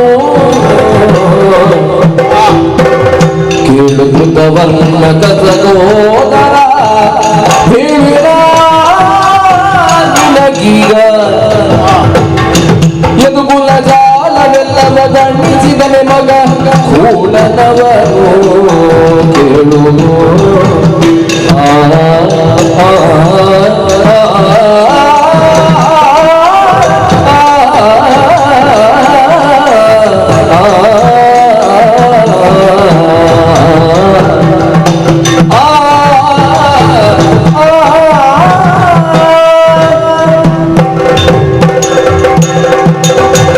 ಅಕ್ರೂರ ಕೃಷ್ಣ ನಮ್ಮವರ ಕ್ಷೇಮ ಸಮಾಚಾರವನ್ನು ಕೇಳುವ ಹಂಬಲದಲ್ಲಿ ನಾನು ನಿನ್ನನ್ನು ಪ್ರಶ್ನಿಸಿದ್ದೇನು ಸರಿ. ಪ್ರಶ್ನಿಸಿ ನಿನ್ನಿಂದ ಉತ್ತರವನ್ನು ಪಡೆದುಕೊಂಡಾದ ಮೇಲೆ ಆಮೇಲೆ ಯಾಕಾದರೂ ಕೇಳಿದಿನೋ ಎನ್ನುವ ಭಾವ ನನ್ನೊಳಗೆ ಮೂಡುತ್ತಾ ಉಂಟು. ಯಾಕೆ ಕೃಷ್ಣ? ಹಾಗಾದ್ರೆ ಒಬ್ಬ ಕಂಸನಿಂದ ಇಷ್ಟೆಲ್ಲ ಅನರ್ಥ ಪರಂಪರೆಗಳು ಸಂಪನ್ನಗೊಂಡಿವೆ ಅಂತಾದರೆ ಆದರೆ ನಿಜವಾಗಿ ಅವನೊಬ್ಬ ಖಳ ಎನ್ನುವುದರಲ್ಲಿ ಸಂಶಯವೇ ಇಲ್ಲ. ಕೇವಲ ಕೃಷ್ಣವೈರಿ ಅಥವಾ ಕೃಷ್ಣರಿಪು ಎನ್ನುವ ಹಾಗೆ ಭಾವಿಸಿ ಕೃಷ್ಣನನ್ನು ನಿವಾರಿಸುವುದಕ್ಕೆ ಬೇಕಾಗಿ ದುಷ್ಟ ಕೂಟಗಳನ್ನು ಒಟ್ಟಿ ಹೌದು ಕೃಷ್ಣನನ್ನು ಕುಟ್ಟಿ ಕೊಲ್ಲುವಂತಹ ಯೋಚನೆಗೆ ಒಳಗಾದವ. ಹೌದು ಕೃಷ್ಣ. ಯಾವಾಗ ಇಂತಹದೊಂದು ಯೋಚನೆ ವಿಫಲವಾಗುತ್ತದೆಯೋ ಆಮೇಲೆ ಸಾತ್ವಿಕ ಶಿರೋಮಣಿಯಾದಂತಹ ನಿನ್ನನ್ನು ಕರೆದು ಬಿಲ್ಲ ಹಬ್ಬವನ್ನೇ ನೆಪವಾಗಿಸಿಕೊಂಡು ರಾಮಕೃಷ್ಣರನ್ನು ಬರೆಸಿಕೊಳ್ಳುವಂತಹ ಯೋಚನೆಗೆ ತೊಡಗುತ್ತಾ ಇದ್ದಾನೆ. ಹೌದು ಕೃಷ್ಣ. ಈಗ ಅರ್ಥ ಆಯಿತು. ಏನು? ಅವ ಕೇವಲ ಕೃಷ್ಣ ವೈರಿ ಮಾತ್ರವಲ್ಲ, ಮತ್ತೆ ಅವ ಸಮಸ್ತ ಯಾದವ ಕುಲಕ್ಕೆ ರಿಪುವಾದವನು, ಕಂಟಕವಾದವನು ಎನ್ನುವ ಹಾಗೆ ಎಷ್ಟೆಲ್ಲ ಪರಿಪಾಟಲೆಗೆ ಒಳಗಾದವರು ನಮ್ಮವರು. ಹೌದು ಕೃಷ್ಣ. ಕೇವಲ ಸೆರೆಮನೆಯಲ್ಲಿರುವಂತಹ ವಸುದೇವನೋ ದೇವಕಿಯೋ ಸಂಕಟಕ್ಕೆ ಒಳಗಾದದ್ದು ಮಾತ್ರವೇ ಅಲ್ಲ, ಯಾದವ ಕುಲಶಿರೋಮಣಿಯಾದಂತಹ ಉಗ್ರಸೇನನ ಆದಿಯಾಗಿ ಸಕಲ ಸಜ್ಜನರು ಕಂಸನ ಆಳ್ವಿಕೆಯಲ್ಲಿ ಸಂತಾಪವನ್ನೇ ಅನುಭವಿಸುತ್ತಿದ್ದಾರೆ ಎನ್ನುವುದು ನಿನ್ನ ಮಾತಿನಿಂದ ಸ್ಪಷ್ಟವಾಗುತ್ತಾ ಇದೆ. ಹೌದು ಕೃಷ್ಣ. ಹಾಗಾದ್ರೆ ನನ್ನನ್ನು ಕರೆಸಿಕೊಳ್ಳುವಂತಹ ಅವನ ಯೋಚನೆಗೆ ನಾನು ಪೂರಕವಾಗಿಯೇ ವರ್ತಿಸಬೇಕು ಎನ್ನುವ ಹಾಗೆ ನಾನು ಸಂಕಲ್ಪಿಸುತ್ತಾ ಇದ್ದೇನೆ. ನೀನು ಆಡಿದೆಯಲ್ಲ, ಬರಬೇಡ ಕೃಷ್ಣ, ಅಲ್ಲ ಬರಬೇಡಿ ಕೃಷ್ಣ ರಾಮರೇ ಅಂತ ಆಡುತ್ತಾ ಇದ್ದೀಯ. ಆಗ ಆಡುವುದಕ್ಕಿಲ್ಲವೋ? ಮತ್ತೆ ಇದೊಂದು ಒಳ್ಳೆಯದಾದ ಕ್ರಮ ಅಂತ ನಾನು ಭಾವಿಸುವುದು. ಯಾಕೆ ಕೃಷ್ಣ? ದುಷ್ಟನಾದಂತಹ ಕಂಸನನ್ನು ಕೊಲ್ಲುವುದಕ್ಕೆ ನಾವಾಗಿಯೇ ಹೋಗುವುದು ಒಂದು ಕ್ರಮವಾದರೆ, ಸ್ವಕ್ಷೇತ್ರಕ್ಕೆ ವೈರಿಗಳನ್ನು ತಾನಿದ್ದಲ್ಲಿಗೆ ಕರೆಸಿಕೊಂಡು ಅವರಿಂದ ತಾನು ಹತನಾಗುವಂತಹ ಆ ಕ್ರಮವೂ ಒಂದು ಕ್ರಮವಲ್ಲವೇನು?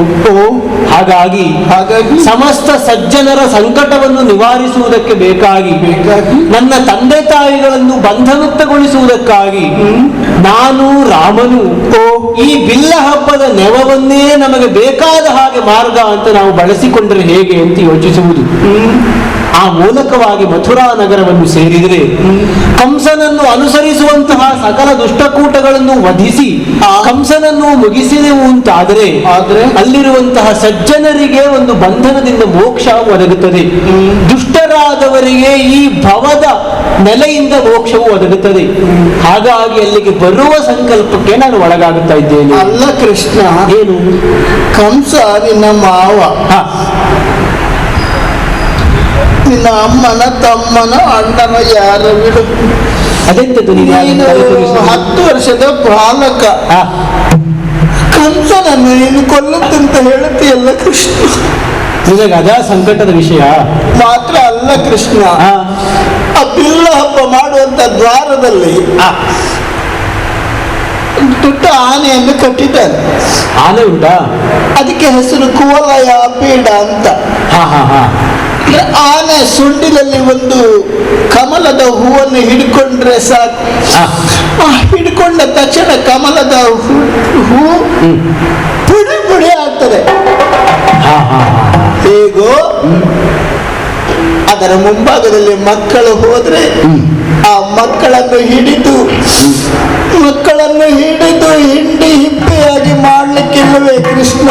ಹಾಗಾದ್ರೆ ಲೋಕಕ್ಕೆಲ್ಲ ಪೀಡೆ ಕೊಡುವ ಕಂಸನ ಆನೆಯ ಹೆಸರು ಕುವಲಯ ಪೀಡೆ ಎನ್ನುವ ಹಾಗೆ ಉಂಟಾ?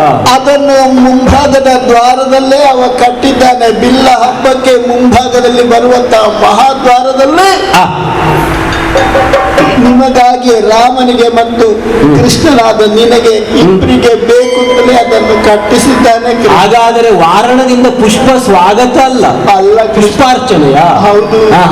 ಆದ್ರಿಂದ ಕೃಷ್ಣ ಅದರ ಮುಂಭಾಗಕ್ಕೆ ಹೋಗಿ ಅಲ್ಲಿ ಬೀಳಬೇಕಾಗುತ್ತದೆ. ಮಾತ್ರ ಅಲ್ಲ, ಅಂತ ಮಲ್ಲ ವಂಶನನ್ನು ನಾನು ಕೊಲ್ಲುತ್ತೇನೆ ಅಂತ ಹೇಳ್ತೀಯಲ್ಲ. ಬೇಡ ಕೃಷ್ಣ, ಬೇಡ. ಕ್ರೂರ, ಈಗ ಒಂದು ವಿಶಾಲವಾದಂತಹ ಮರವನ್ನು ಉರುಳಿಸಬೇಕು ಅಂತಾದ್ರೆ ನೇರವಾಗಿ ಕೇಂದ್ರ ಸ್ಥಾನಕ್ಕೆ ನಾವು ಆಕ್ರಮಿಸುವುದಕ್ಕಾಗುವುದಿಲ್ಲ. ಅದಕ್ಕೆ ಆ ಮರವನ್ನು ಗಟ್ಟಿಯಾಗಿ ಹಿಡಿದಿಟ್ಟುಕೊಂಡಿರುವಂತಹ ಸುತ್ತಲಿನ ಬೇರುಗಳನ್ನು ಮೊದಲು ಕತ್ತರಿಸಬೇಕಾಗುತ್ತದೆ. ಈಗ ನೀನೇ ಆಡುತ್ತೀಯ ಅಂತಹದೊಂದು ಆನೆ ಉಂಟು, ಕುವಲಯ ಪೀಡೆ ಎನ್ನುವ ಹಾಗೆ ಅಲ್ಲ, ಮಾವನನ್ನು ಅನುಸರಿಸುವಂತಹ ಮಲ್ಲರ ಸಮೂಹವೇ ಉಂಟು ಎನ್ನುವ ಹಾಗೆ ಆಡ್ತೀಯ ಅಂತ ಆದರೆ ಮೊದಲು ಅವುಗಳಿಗೆ ಒಂದು ನಿಯಂತ್ರಣವನ್ನು ಹಾಕಬೇಕಾಗುತ್ತದೆ. ಆಮೇಲೆ ಮಾವನನ್ನು ನಿಗ್ರಹಿಸುವುದು ಅನಿವಾರ್ಯವಲ್ಲವೇನು? ಆದ್ರಿಂದ ಈಗ ಕೃಷ್ಣನೇ ತನ್ನ ವೈರಿ ಎನ್ನುವ ಹಾಗೆ ಭಾವಿಸಿಕೊಂಡಿದ್ದಾನೆ ಕಂಸ ಅಂತ ಆದರೆ ಆ ಮರಣವನ್ನು ತಂದು ಕೊಡಬೇಕಾದವನು ನಾನೇ ಅಲ್ಲವೋ ಹೇಳು? ಹೌದಲ್ಲ, ಮತ್ತಿನ್ಯಾರು ವೈರಿಗಳಿದ್ದಾರೆ? ನಮ್ಮವರನ್ನು ಬಂಧನದಿಂದ ವಿಮೋಚನೆಗೊಳಿಸುವುದಕ್ಕೆ ಮತ್ತಾರಿದ್ದಾರೆ ಹೇಳು? ಹಾಗಾಗಿ ಬರುವ ಯೋಚನೆ ನನ್ನದ್ದು. ಹೌದು, ನಾರದರು ಹೇಳಿದ್ದು ಅದನ್ನೇ ಅಲ್ಲ, ಆಕಾಶವಾಣಿಯ ಅಶರೀರವಾಣಿಯ ಅದುವೇ ಅದ್ದಲ್ವೇ? ಹಾಗಾದ್ರೆ ದೈವ ಸಂಕಲ್ಪವೇ ಇರಬೇಕು ಕೃಷ್ಣ. ನಾನೇನೋ ಭ್ರಮೆಯಲ್ಲಿ ಹೇಳಿದೆ ಕೃಷ್ಣ. ಹೀಗೆ ಹಾಗಾದ್ರೆ ಹಾಗೆಯೇ. ಹೌದು, ನೀನಲ್ಲಿ ಬಂದ್ರೆ ಕಂಸನ ವಧೆ ಆಗುತ್ತದೆ. ವಧಿಸುವ ಯೋಚನೆಯಲ್ಲಿಯೇ ನಾವೀರುವರು ಸಹೋದರರು ನಿನ್ನನ್ನು ಒಡಗೊಂಡು ಬರುವ ಅಂತ ಯೋಚನೆ. ಬಲರಾಮ ಬಂದ ಅಲ್ಲ, ಬಂದಿದ್ದಾನಲ್ಲ? ಹೌದು. ಹಾಗಾದ್ರೆ ಒಂದು ಕೆಲಸ ಸಿದ್ಧ ಆಗಿದೆ. ನಾನು ಅವನಲ್ಲಿ ಕೆಲವು ವಿಷಯಗಳನ್ನು ಮಾತಾಡುವುದಕ್ಕುಂಟು. ನೀನು ಕೂಡ ನಮ್ಮವರೆಲ್ಲರೂ ನಿನ್ನ ಕುರಿತಾಗಿ ಯೋಚಿಸುತ್ತಾ ಇದ್ದಾರೆ, ನಿನ್ನನ್ನು ಇನ್ನಷ್ಟು ಉಪಚರಿಸುವ ಹಂಬಲದಲ್ಲಿದ್ದಾರೆ. ಅದಕ್ಕೆ ನನ್ನ ತಂದೆ ತಾಯಿಗಳು ನಿನ್ನ ನಿರೀಕ್ಷೆಯಲ್ಲಿಯೇ ಇದ್ದಾರೆ. ಸರಿ. ಹಾಗಾಗಿ ಅಕ್ರೂರ ಕೃಷ್ಣ ನೋಡು, ಕತ್ತಲೆ ಆಗುತ್ತಾ ಬಂತು. ಹೌದು. ಈಗ ನಾವು ಮಥುರಾ ನಗರವನ್ನು ಪ್ರವೇಶಿಸುವುದಕ್ಕೆ ಹೊರಡುವುದಕ್ಕೆ ಸಾಧ್ಯ ಇಲ್ಲ. ರಾತ್ರಿ ಕರ್ತವ್ಯ ಸಲ್ಲ. ಈ ರಾತ್ರಿ ನಮ್ಮಲ್ಲಿಯೇ ಉಳಿದು ಇಲ್ಲಿ ಆತಿಥ್ಯವನ್ನು ನೀನು ಸ್ವೀಕರಿಸಬೇಕಾಗುತ್ತದೆ.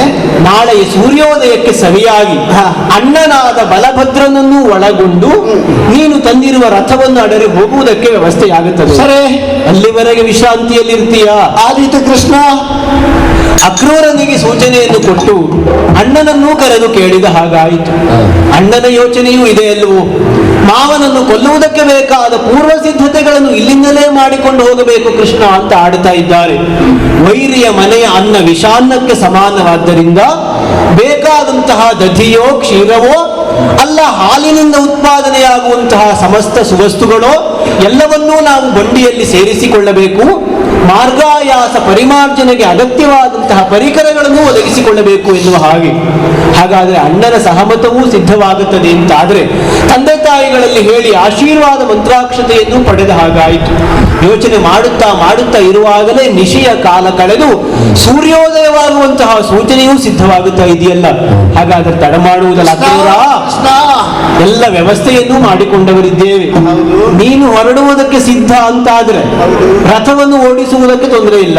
ನಾನು ಹೊರಡುವ ಸಿದ್ಧತೆಯಲ್ಲಿ ನನಗೆ ನಿದ್ರೆಯೇ ಬರಲಿಲ್ಲ. ಹೌದಾ? ಹೌದು. ಅಲ್ಲ, ಕೆಲವರಿಗೆ ಹಾಗಾಗುತ್ತದೆ. ಹೇಗೆ? ವಾಸಸ್ಥಳ ಬದಲಾದ ಹಾಗೆ ನಿದ್ರೆಯೂ ಬದಲಾಗುವುದಿರ್ತದೆ. ಹಾಗೇನಾದ್ರೂ ತೊಂದರೆ ಆಯಿತು ಹಾಗೆ ಒಂದು ಹಾಗೆ. ಮತ್ತೆ ಬಲರಾಮ ಕೃಷ್ಣನನ್ನು ರಥದಲ್ಲಿ ಕುಳ್ಳಿರಿಸಿಕೊಂಡು ನಾ ಹೋಗುವುದಲ್ವೇ, ಅದೊಂದು ವಿಜೃಂಭಣೆ, ಅದೊಂದು ವೈಭವ, ಅದೊಂದು ಉತ್ಸಾಹ, ಅದೊಂದು ಉಲ್ಲಾಸ, ಅದೊಂದು ಪುಣ್ಯ ಕರ್ತವ್ಯ ಅಲ್ಲವೇ? ಹಾಗಾದ್ರೆ ಕಂಸ ನಿನ್ನನ್ನು ಕರೆದ ಕ್ಷಣ ಕ್ಷಣದಿಂದ ನೀನು ನಿದ್ದೆ ಮಾಡಲಿಲ್ಲ ಎನ್ನುವುದು ಸ್ಪಷ್ಟವಾಗಿರದು. ಹೌದು ಕೃಷ್ಣ. ಹಾಗಾದ್ರೆ ಮಥುರೆಯನ್ನು ಪ್ರವೇಶಿಸುವುದಕ್ಕೆ ಬೇಕಾದ ಸಿದ್ಧತೆ ಆದ ಹಾಗಾಯಿತು ಅಂತಾಯ್ತು. ಈಗ ರಥ ಓಡಿಸುವುದು ಯಾರು ಅಕ್ರೂರ? ಕೃಷ್ಣ ಹಾ, ಆ ರಥದಲ್ಲಿ ಬೇಕಾದನ್ನು ತುಂಬಿಸಿ ಎಲ್ಲ ವ್ಯವಸ್ಥೆ ಆಗಿದೆ. ರಾಮ ಕೂತಾಯ್ತು, ಹೌದು, ನೀನು ಕೂತಾಯ್ತು. ಹಾ, ಕೃಷ್ಣ ಏನು? ನಮ್ಮ ಜೀವನ ರಥವನ್ನು ಓಡಿಸುವವ ನೀನು. ಹಾ ಹಾ ಹಾ. ಆದ್ರೆ ನಿನ್ನ ರಥಕ್ಕೆ ಇವತ್ತು ಸಾರಥಿ ನಾನು. ನೀನೇ ಸಾರಥಿಯ? ಹಾ ಹಾ.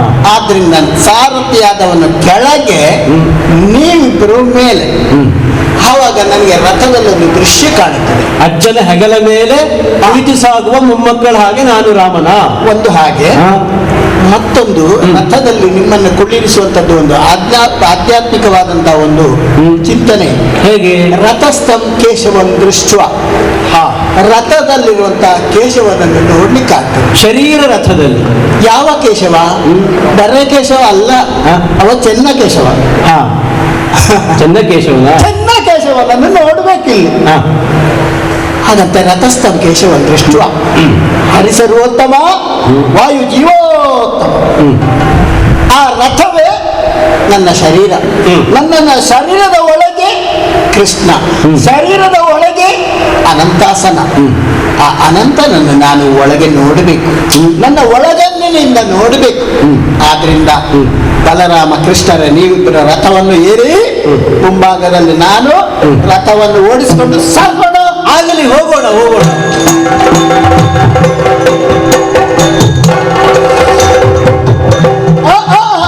ಏನು ಕೃಷ್ಣ ಮಥುರೆ ಬಂತ? ಇಲ್ಲ ಕೃಷ್ಣ, ಮತ್ತೆ ಈ ದಾರಿಯಲ್ಲಿ ನಾ ಹೇಗೆ ಓಡಿಸುದು ಕೃಷ್ಣ? ಇವರೆಲ್ಲ ಅಡ್ಡ ಕೂತಿದ್ದಾರೆ. ಮಾರ್ಗ ಸರಿ ಇಲ್ಲ ಅಂತ ರಥ ನಿಲ್ಲಿಸಿದ್ದ. ದಾರಿ ರಾಜಬೀದಿ ಸಾರಿಟ್ಟು ಅರ್ಧ ಕೂತು ಅವರೊಬ್ರು ಆಚೆ ಆಚೆ ಹೋಗ್ತಾ ಇದ್ದಾರಲ್ಲ, ಹಾ. ದಾರಿ ಮಧ್ಯದಲ್ಲಿ ಹೋದ್ರೆ ನಾವು ಹೋಗುದು ಹೇಗೆ ಸ್ವಾಮಿ? ಅವರು ಕಾರ್ಯಾರ್ಥವಾಗಿ ಹೊರಟವರಿರಬೇಕು. ಆ ಸಣ್ಣ ಮಗು ಅಕ್ಕ ಗೋಪಿಕೆ, ಆ ಗೋಪಿಕೆ ಅರ್ಥ ಈಗ ಚಕ್ರದಡಿಗೆ ಬೀಳಬೇಡ ಮಗು, ಆಚೆ ಹೋಗು. ಸ್ವಲ್ಪ ಹೇಳು ಆ ಗೋಪಿಗೆ. ಇದಕ್ಕೆ ರಥ ನಿಲ್ಲಿಸಿದ್ದು. ಹೌದು. ಇವರು ಯಾರು ಅನ್ಯರಲ್ಲೋ ಅಕ್ರೂರ, ಇವರೆಲ್ಲ ನಮ್ಮವರೇ. ಹೌದಲ್ಲ? ಯಾರು ಅಂತ ಒಮ್ಮೆ ಯೋಚಿಸುವುದಕ್ಕೂ ಅವಕಾಶ ಇಲ್ಲ. ಇವರೆಲ್ಲ ಗೋಪಿಕಾಂಗನೆಯರಲ್ಲವೇನು? ಒಂದು ಸಮಾಧಾನ. ಈಗ ಆ ಪ್ರಾಯದ ಗೋಪಿಗೆ ಬಂದು ಅಡ್ಡದಲ್ಲಿ ಸ್ವಲ್ಪ ಆಚೆ ಹೋಗಿ ಅಮ್ಮ, ನಮ್ಮ ರಥ ಹೋಗಬೇಡ, ನೀವು ಇಲ್ಲಿ ನಿಂತ್ರೆ ಹೇಗೆ ಹೋಗುದು? ನೀನು ಎಷ್ಟೇ ಹೇಳಿದರು ಅವ್ರು ಹೋಗುದು ರಥವನ್ನು ಬಿಟ್ಟು ಹೋಗುವುದಕ್ಕೆ ಅವರು ಸಿದ್ಧರಿಲ್ಲ. ಯಾಕೆ? ರಥದಲ್ಲಿರುವ ಕೃಷ್ಣನನ್ನು ಕಾಣುವುದಕ್ಕಾಗಿಯೇ ಬಂದವರು ಅವರೆಲ್ಲ. ಕೃಷ್ಣ, ರಾಮಕೃಷ್ಣನನ್ನು ರಥದಲ್ಲಿ ಕಾಣಬೇಕು ಅಂತ ಒಂದು, ಮತ್ತೆ ಯಾವ ಕಾರಣಕ್ಕೂ ಈ ನಂದಗೋಕುಲವನ್ನು ಬಿಟ್ಟು ನೀ ಹೋಗಬಾರ್ದು ಅಂತ ಅವರು ತಡೆ ಇದ್ದಾರೆ. ಮೊದಲು ಕುತೂಹಲ, ಯಾರಿದ್ದಿರಬಹುದು ಇಲ್ಲಿಗೆ ಬಂದವ ಅಂತ ನಿನ್ನ ಕುರಿತಾಗಿ ಅಪರಿಚಿತವಾದ ಮುಖ. ಆಮೇಲೆ ಬಹುಶಃ ಹೇಗೋ ಸುದ್ದಿ ತಿಳಿದಿರಬೇಕು, ರಾಮಕೃಷ್ಣರನ್ನು ಮಥುರೆಗೆ ಕರೆದೊಯ್ಯುವುದಕ್ಕಾಗಿಯೇ ಬಂದವ ಅಕ್ರೂರ ಎನ್ನುವ ಹಾಗೆ. ಆದ್ರಿಂದಲೇ ಆ ಪ್ರಾಯದ ಹೆಂಗುಸು ಸ್ವಲ್ಪ ದೂರ ಹೋಗಿ ಗುಡು ಗುಡು ಅಂತದೆ. ಈ ಒಂದು ಮುದುಕ ಬಂದು ಈ ಕೃಷ್ಣ ಮಕ್ಕಳನ್ನೆಲ್ಲ ಕರ್ಕೊಂಡಾಗ ಮುದುಕನಿಗೆ ಕರ್ಕೊಂಡು ನೋಡು. ಮುದುಕರ ಭಾಷೆ ಮುದುಕರಿಗೆ ಗೊತ್ತಾಗುವುದಿಲ್ಲ. ಸಮಾಧಾನ ಹೇಳು ಕೃಷ್ಣ. ಆದೀತು, ನನ್ನನ್ನು ಈ ನಂದಗೋಕುಲದಿಂದ ಕಳುಹಿಸುವುದಕ್ಕೆ ಇಚ್ಛಿಸದೇ ಇರುವಂತಹ ಗೋಪಿಕಾಂಗನೆಯರು ಮಾರ್ಗಕ್ಕೆ ಅಡ್ಡಿಯನ್ನು ಹುಡುತ್ತಾ ಇದ್ದಾರೆ. ಆಗಲಿ, ಗೋಪಿಕಾಂಗನೆಯರಿಗೆ ಸಮಾಧಾನವನ್ನು ನಾನು ಹೇಳುತ್ತೇನೆ. ಬದಿಗೆ ಹೋದ್ರಲ್ಲ, ಆಗ ಆ ಗೋಪಿಗೆ ಒಂದೇ ಒಂದು ಮಾತಾಡಿದ್ದು, ಸದಾಕಾಲ ನಿಮ್ಮೊಳಗೆ ನಾನು ನಿಮ್ಮವನಾಗಿಯೇ ಉಳಿಯುತ್ತೇನೆ, ಆದ್ರೆ ಹೋಗುವುದು ಕಾರ್ಯಾರ್ಥಿಯಾದದ್ದರಿಂದ ಅನಿವಾರ್ಯ, ಮತ್ತೆ ಮರಳಿ ಬರುವುದಕ್ಕಿದ್ದೇನೆ ಎನ್ನುವ ಹಾಗೆ ಆಡಿದ್ದೇನೆ. ಆಡಿ ಆದ ಮೇಲೆ ಅವರ ಮನಸ್ಸಿನಿಂದ ಮಾರ್ಗವನ್ನು ತೆರವುಗೊಳಿಸಿದ್ದಾರೆ. ಹೌದು, ಅವರಿಗೆ ಸಮಾಧಾನ ಆಯ್ತು ಅಲ್ವಾ? ಅವರು ಬದಿಗೆ ಸರಿದಾಯ್ತು. ಹಾಗಾದ್ರೆ ಇನ್ನು ಯಾವುದೇ ಅಡ್ಡಿ ಇಲ್ಲ, ಯಾವುದೇ ಆತಂಕ ಇಲ್ಲ, ಯಾವುದೇ ಉದ್ವೇಗ ಇಲ್ಲ. ರಥದಲ್ಲಿ ಕೂತ್ಕೊಳ್ಳಿ, ಸಾಗಲಿ. ಆಗಲಿ ಆಗಲಿ.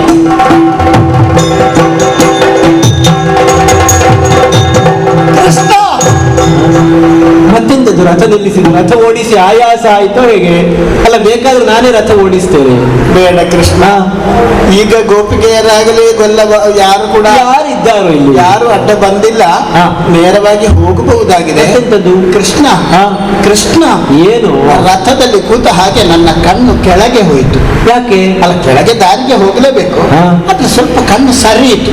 ಅದು ಮಾರ್ಗಾಯಾಸದಿಂದ ಪ್ರಯಾಸ ಉಂಟಾಯಿತಾ ಅಂತ? ಅಲ್ಲ ಅಲ್ಲ, ಮತ್ತೆ ಕಣ್ಣು ಸರಿದ ಕೂಡ ನನ್ನ ಕಣ್ಣು ಎಡಭಾಗಕ್ಕೆ ಹೋಯಿತು.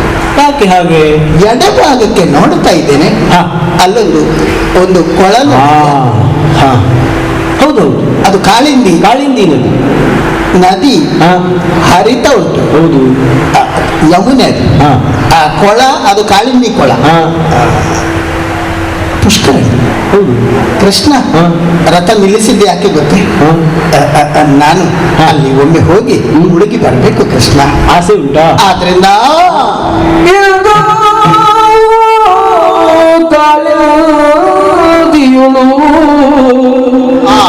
ಮಾನವ ಕೈವ ಎಂದಾಸಿಗೆ ಕೇಳು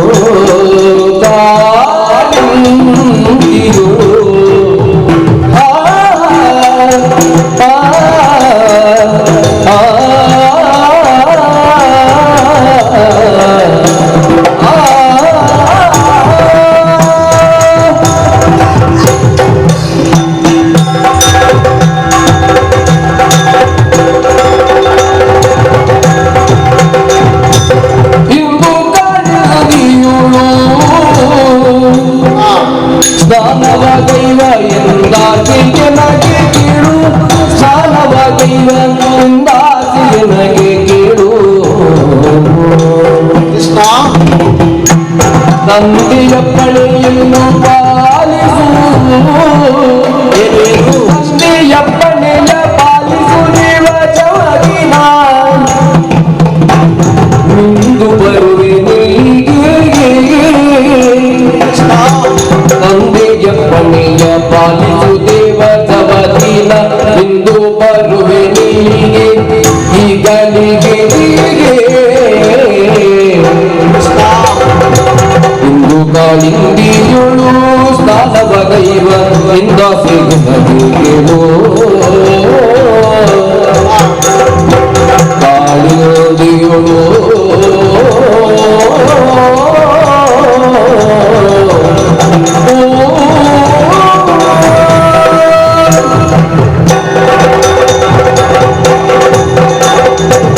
ಕೃಷ್ಣ ಅಕ್ರೂರ.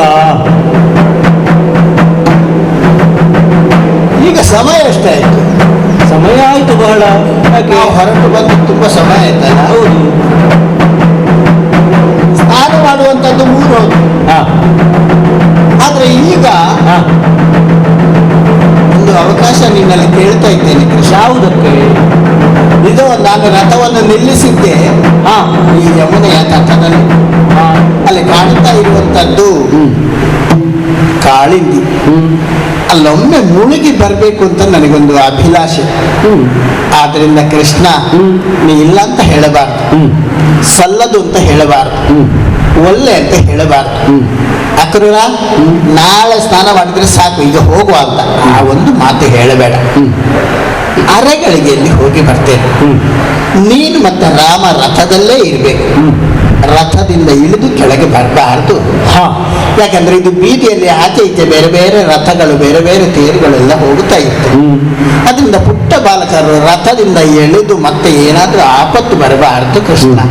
ಅದರಿಂದ ರಥದಿಂದ ಕೆಳಗೆ ಇಳಿಬಿಟ್ಟು ನಾನು ಅರಕ್ಷಣೆ ಹೋಗಿ ಒಂದು ಮುಳುಗಿ ಅರಕ್ಷಣದಲ್ಲೇ ಮತ್ತೆ ಸೇರಿಕೊಳ್ತೇನೆ. ಅಕ್ರೂರ, ನದಿಯಲ್ಲಿ ನೀನೇನನ್ನು ಕಾಣುವುದಕ್ಕಿದ್ದೀಯೋ ಏನೋ ಆಗಲಿ, ಆದಷ್ಟು ಬೇಗ ನದಿಯಲ್ಲಿ ಮುಳುಗಿ ಮತ್ತೆ ರಥವನ್ನೇರಿ. ರಥದಿಂದ ಇಳಿದಾಯ್ತು, ನದಿಯ ಬುಡಕ್ಕೆ ಬಂದುದಾಯ್ತು. ಹಿಂದೂ ಯಾದವ ಕುಲ ಶಿಖಾಮಣಿ, ಹಿಂದೂ ಯಾದವ ಕುಲ ಶಿಖಾಮಣಿ, ಅಂತರಾತ್ಮಕನೊಡನೆ ನೇಮವ,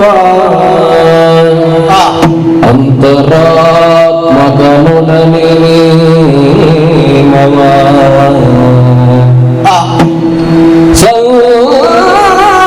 ಸದಿಗೊಂಡಾಗ ನದಿಯೆಡೆಗಾಗಿ ನಡೆತಂದು ನದಿಯೆಡೆಗಾಗಿ ನಡೆತಂದು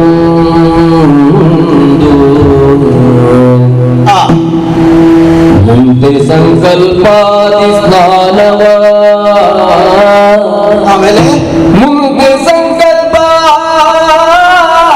ಸ್ನಾನವ ಇಂದು ವಿರಚಿಸಿ ಆಯ್ತಲ್ಲ. ಇಂದು ವಿರಚಿಸಿ ಮುಳುಗಿ ನೀರುಳು ನೀರುಳು ಮುಳುಗಿ ಕೌತುಕದ ದಿವ್ಯ ರೂಪ ಕೌತುಕದ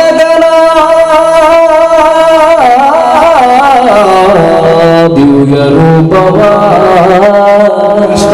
ಕಂಡನ ಕ್ರೂರ ದಿವ್ಯ ರೂಪವ ಕಂಡ ಕೃಷ್ಣ ಮಾಧವ ಅಚ್ಯುತ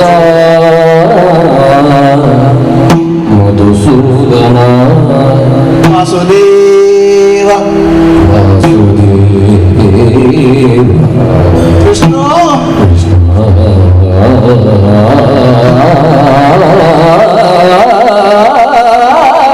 ಕೃಷ್ಣ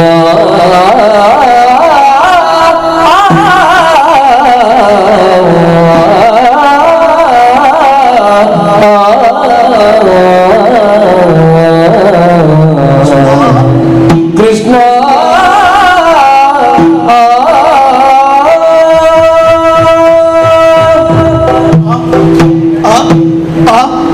ಕೃಷ್ಣ ಕೃಷ್ಣನಲ್ಲಿ ಅಪ್ಪಣೆಯಲ್ಲಿ ಬೇಡಿ ಆಯಿತು. ಅರಕ್ಷಣದಲ್ಲಿ ಬರ್ತೇನೆ ಅಂತ ಹೇಳಿದೆ. ನದಿಯ ತಟಕ್ಕೆ ಬಂದಾಯಿತು. ಸಂಕಲ್ಪವನ್ನು ಮಾಡಿದೆ. ಯಾವುದೇ ಕರ್ತವ್ಯಕ್ಕೂ ಸಂಕಲ್ಪ ಮುಖ್ಯ. ಇಂಥ ದಿವಸ ಇಂಥದ್ದನ್ನು ಇಂಥ ಪರ್ವಕಾಲದಲ್ಲಿ ಇಂಥ ಪುಣ್ಯಕಾಲದಲ್ಲಿ ಇಂಥ ಸುಮುಹೂರ್ತದಲ್ಲಿ ಈ ಅಭಿಷ್ಠೆಗಾಗಿ ಇಂಥದ್ದಕ್ಕಾಗಿ ನಾ ಕರ್ತವ್ಯವನ್ನು ಅಹಂ ಕರಿಷ್ಯೆ ನಾ ಮಾಡುತ್ತೇನೆ ಅನ್ನುವಂಥ ಸಂಕಲ್ಪ ಬದ್ಧನಾಗಬೇಕು.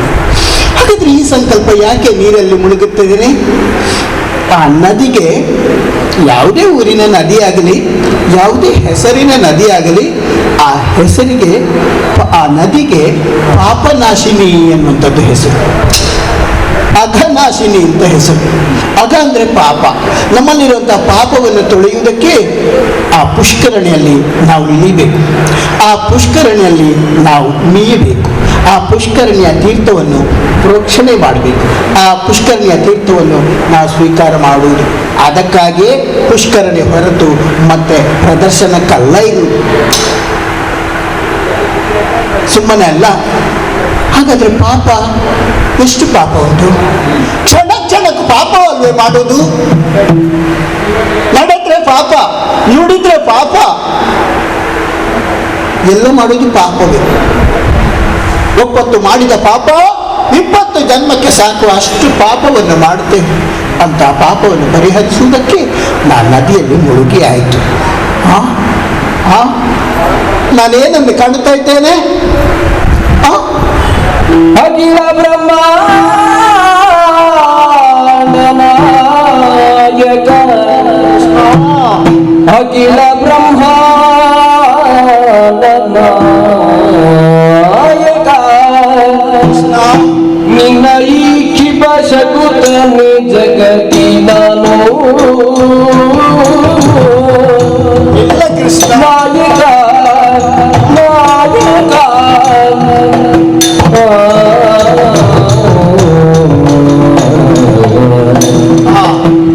ದಿವಾ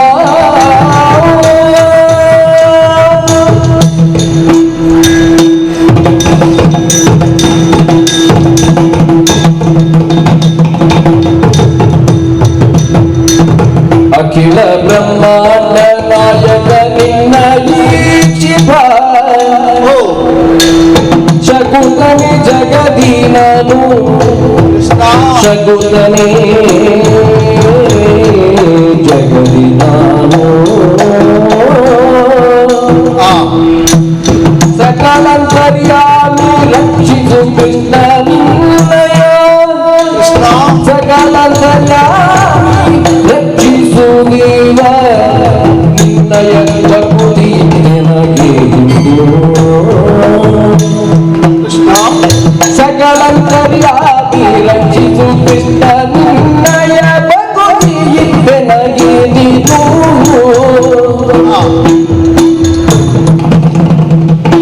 ಅಕಲ ಬ್ರಹ್ಮಾಂಡ ನಾಯಕ ನಿನ್ನ ಈಕ್ಷಿಪ ಶಕುತನೆ ಜಗದಿ ನಾನು ಕೃಷ್ಣ ಕೃಷ್ಣ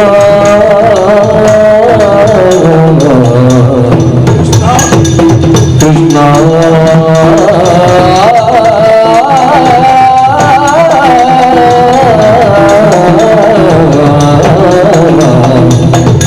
ಕೃಷ್ಣ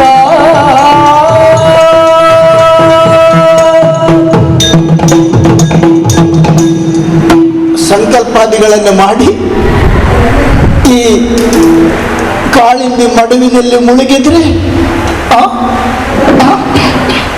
ನಾನೇನನ್ನು ಕಾಣುತ್ತಾ ಇದ್ದೇನೆ. ಅಲ್ಲಿ ನೋಡಲು ಕೃಷ್ಣ, ಇಲ್ಲಿ ನೋಡಲು ಕೃಷ್ಣ, ಅಲ್ಲಿ ನೋಡಲು ರಾಮ, ಇಲ್ಲಿ ನೋಡಲು ರಾಮ, ಕಂಡ ಕಂಡಲ್ಲಿ ಪದ್ಮನಾಭನ ಮೂರ್ತಿ, ಕಂಡ ಕಂಡಲ್ಲಿ ಪದ್ಮನಾಭನ ಮೂರ್ತಿ, ಒಂದು ಹುಟ್ಟಲ್ಲಿ ವಿಷ್ಣು ಪೂಜೆ, ತಂಡ ತಂಡದ ವಾರ್ತೆಯು ಹರಿಯ ಕೀರ್ತನೆ. ಕೃಷ್ಣ, ಅಯ್ಯೋ ಏನು ಭ್ರಮೆ ನನ್ನದು, ನೀರಲ್ಲಿ ಕೃಷ್ಣ ಇರುವುದಕ್ಕುಂಟೆ, ಛೇ ಹುಚ್ಚು ಭ್ರಮೆ. ಬಲರಾಮ ಮತ್ತು ಕೃಷ್ಣನನ್ನು ರಥದಲ್ಲೇ ಕುಳ್ಳಿರಿಸಿ ಬಂದಿದ್ದೇನೆ, ಅವ ನೀರಲ್ಲಿ ಮುಳುಗುವುದು ಹೇಗೆ? ಸುಮ್ಮನೆ ಭ್ರಮೆ. ಆದ್ರಿಂದ ರಥದಲ್ಲೇ ನಾನು ಹಿಂದೆ ತಿರುಗಿನ. ರಥದಲ್ಲಿ ಕೃಷ್ಣ ಇದ್ದಾನೆ, ರಥದಲ್ಲಿ ರಾಮ ಇದ್ದಾನೆ, ಮತ್ತೆ ನೀರಲ್ಲಿ ಹೇಗೆ? ಇಲ್ಲ, ನೀರಲ್ಲಿ ನೋಡಿದ್ದೆ ಸುಮ್ಮನೆ. ಇಲ್ಲ, ಅವರ ರಥದಲ್ಲೇ ರಾಮ ಮತ್ತೆ ಕೃಷ್ಣ ರಥದಲ್ಲಿ. ಇಳಿಬೇಡಿ ಮಗು, ಮಕ್ಕಳ ಇಳಿಬೇಡಿ, ಅಲ್ಲೇ ಕೂತ್ಕೊಳ್ಳಿ. ಮತ್ತೆ ಮುಳುಗಿದ್ರಿ, ಮತ್ತೆ ನೀರ ಒಳಗೆ ರಾಮ, ನೀರ ಒಳಗೆ ಕೃಷ್ಣ. ಅಲ್ಲ, ಅಯ್ಯ ರಥದಲ್ಲಿ ಇದ್ದಾನಲ್ಲ ಹುಡು.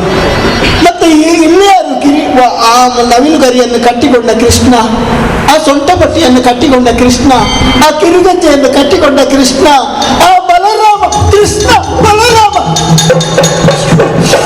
ಇದು ಏನಿದು ಭ್ರಮೆ? ಕೃಷ್ಣ ಕೃಷ್ಣ ಕೃಷ್ಣ ವಾಸುದೇವ ಅಚ್ಯುತ ಮುರಾರಿ. ಅಕ್ರೂರ, ಕೃಷ್ಣ ಶರದಿಗಿಳಿದವ ನೀನು. ನಿನ್ನ ದೇಹದ ಅವಯವಗಳೆಲ್ಲ ಶರದಿಂದ ತೇವಗೊಂಡಿದೆ ಎನ್ನುವುದರಲ್ಲಿ ಆಶ್ಚರ್ಯ ಇಲ್ಲ. ಆದರೆ ನಿನ್ನ ಆ ಕಣ್ಣಿನ ಕೊನೆಯಲ್ಲಿ ಜಿನುಗುವಂತಹ ನೀರಿಗೆ ಅದು ಮುಳುಗಿದ ಈ ಶರ ಕಾರಣವಲ್ಲ ಅಂತ ಅನ್ನಿಸ್ತಾ ಇದೆ. ಮತ್ತೆ ಹಾಗಾದ್ರೆ ಏನು ಕಂಡದ್ದು, ಏನಾಯಿತು ಅಕ್ರೂರ? ಕೃಷ್ಣ, ನಿನ್ನಲ್ಲಿ ಕೇಳಿ ನಾನು ನೀರಿಗಿಳಿದ್ನ, ನಾನು ಹುಚ್ಚನಾದೇನೋ, ಯಾಕೆ ಭ್ರಮೆಯಲ್ಲಿದ್ದೇನೋ ಏನಾಯಿತು? ಒಮ್ಮೆ ಕಾಣುವಾಗ ನಿನ್ನ ಆಕೃತಿಯೇ ಕಂಡಿತು ಕೃಷ್ಣ, ನೀರಿನಲ್ಲಿ. ಮತ್ತೊಮ್ಮೆ ಕಂಡಾಗ ನಿನ್ನ ಅಣ್ಣ ಬಲರಾಮನೇ ನೀರಲ್ಲಿ ಮುಳುಗಿದ ಹಾಗೆ ಕಂಡ. ಮತ್ತೆ ಇಲ್ಲಿದ್ದದ್ದು ಯಾರು ಅಂತ? ನನ್ನ ಜೊತೆ ಅವರು ಯಾಕೆ ಬಂದಿದ್ದಾರೆ? ಅವರನ್ನಿಬ್ಬರನ್ನು ನಾನು ರಥದಲ್ಲಿ ಕುಳ್ಳಿರಿಸಿ ಬಂದದ್ದಲ್ವೇ, ಅವ್ರು ಯಾಕೆ ಇಲ್ಲಿ ಬರ್ತಾರೆ ಅಂತ ಮತ್ತೆ ಮೇಲೆ ನೋಡಿದ್ರೆ ನೀವು ರಥದಲ್ಲಿ ಇದ್ರಿ ಕೃಷ್ಣ. ಇದ್ದೇವಲ್ಲ. ಮತ್ತೆ ಕೆಳಗೆ ಇಳಿತೇನೆ ಕೃಷ್ಣ. ಏನು? ಆಗ ರಾಮನೂ ಇಲ್ಲ, ಕೃಷ್ಣನೂ ಇಲ್ಲ. ಮತ್ತೆ ಕೃಷ್ಣ ಅಲ್ಲಿ ಒಂದು ಮತ್ಸ್ಯವನ್ನು ಕಂಡೆ ಕೃಷ್ಣ. ಮತ್ಸ್ಯವ? ನೀರಿನಲ್ಲಿ ಮತ್ಸ್ಯ ಇದೆ, ಮತ್ತೆಲ್ಲಿರುವುದು? ಮತ್ಸ್ಯ ಮೀನು, ಅದು ನೀರಲ್ಲೇ ಇರುವುದು. ಕೃಷ್ಣ ಸ್ವಲ್ಪ ಕಂಡಿತು, ಮತ್ತೆ ಆಚೆ ಎಲ್ಲ ಹೋಯಿತು. ಕೃಷ್ಣ ಅಲ್ಲಿಗೆ ಮುಗಿಲಿಲ್ಲ, ಮತ್ತೆ ಒಂದು ಕೂರ್ಮವನ್ನು ಕಂಡೆ ಕೃಷ್ಣ. ಅದು ನೀರಿನಲ್ಲಿಯೇ ಇರುವ ಪ್ರಾಣಿ ಅಲ್ಲವೇನು? ನೀರಿನಲ್ಲಿಯೂ ಇರುತ್ತದೆ, ನೆಲದ ಮೇಲೆಯೂ ಇರುತ್ತದೆ. ಮತ್ಸ್ಯ ಕೂರ್ಮ. ಕೃಷ್ಣ ಒಂದು ಹಂದಿಯನ್ನ ಕೃಷ್ಣ ಕಂಡೆ. ಬಹುಶಃ ನೀರು ಕುಡಿಯುವುದಕ್ಕೆ ಅಂತ ಬಂದಿತ್ತೋ ಏನೋ. ಕೃಷ್ಣ ಮತ್ಸ್ಯ ಕೂರ್ಮ ಹಂದಿ ವರಹ ಕೃಷ್ಣ. ನೀರಿನ ಒಳಗೆ ಒಂದು ದೊಡ್ಡ ಕಂಬ. ಕಂಬವ? ಹೌದು ಕೃಷ್ಣ. ಆ ಕಂಬದ ಮುಂಭಾಗದಲ್ಲಿ ಹಾ. ಒಬ್ಬ ಯಾರು ಹಾ. ದೊಡ್ಡ ಮೀಸೆಯವ, ಹಾ. ಕೆಂಪು ಕಣ್ಣಿನವ. ಹಾ. ಸಮುದ್ರ ರಾಜನೋ ಏನೋ, ಹಾ? ಸಮುದ್ರ ರಾಜನೋ ಏನೋ. ಸಮುದ್ರ ರಾಜ ಅಲ್ಲ, ಇವ ಅಲ್ವಾ? ರಾಜ ಹೌದು, ಹಾ. ಆದ್ರೆ ಸಮುದ್ರ ರಾಜ ಅಲ್ಲ. ಮತ್ತೆ? ಕಾಣುವುದಕ್ಕೆ ಹಾ. ನಿನ್ನ ಮಾವ ಕಂಸನ ಹಾಗೆ ಇದ್ದ. ಹತ್ರ ಕೃಷ್ಣನ ಭಯದಿಂದ ನೀರಿಗೆ ಹಾರಿದನು ಅಂತ ಮಾವ. ಆದ್ರೆ ಅವನ ಕೈಯಲ್ಲಿ ಕೂಡ ನಿನ್ನ ಮಾವನ ಕೈಯಲ್ಲಿದ್ದ ಗದೆ ಹಾಗೆ ಇತ್ತು ಕೃಷ್ಣ. ಆಯುಧವಾ? ಆ ಗದೆಯಲ್ಲಿ ಒಂದು ದೊಡ್ಡ ನೀರಿಗ ಪಡೆದ ಹಾಗೆ ನಾ ಭಾವಿಸಿಕೊಂಡೆ. ತಾನೇ ಆಯ್ತು. ಆಮೇಲೆ? ಪಡೆದ ಕೂಡಲೇ ಹಾ. ಒಂದು ನರಸಿಂಹನ ಒಂದು ಬಣ್ಣದ ವೇಷ ಬಂತು ಕೃಷ್ಣ. ಬಣ್ಣದ ವೇಷ ಉಂಟೇನು ಈಗ? ಗೊತ್ತಿಲ್ಲ ಕೃಷ್ಣ, ಆ ಬಣ್ಣದ ವೇಷ ಯಾರು ಮಾಡಿದ್ರು ಗೊತ್ತಿಲ್ಲ. ಹಾ. ಆದ್ರಿಂದ ಹಾ. ಮತ್ಸ್ಯ, ಹಾ. ಕೃಷ್ಣ, ಕೂರ್ಮವ? ಹೌದು, ಹಾ. ವರಹ, ಹಾ. ಕೃಷ್ಣ, ಹಾ. ಇದೆಲ್ಲ ಏನ್ ಕೃಷ್ಣ? ಕೃಷ್ಣ ಇದೆಲ್ಲ ನಗುತ್ತಲಪ್ಪಿದನು ಏನ್ ಮಾಡುವುದು? ನಗುತ್ತಲಪ್ಪಿದನು ಕರುಣಾವನದಿ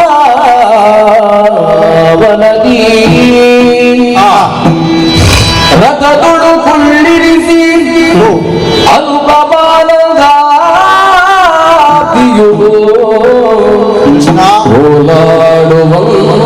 ಓಲಾಡುವಂತೆ ಸಗಿ ಎನ್ನುತ್ತ ನಗುತ್ತಲಪ್ಪಿದನು ಅಕ್ರೂರ.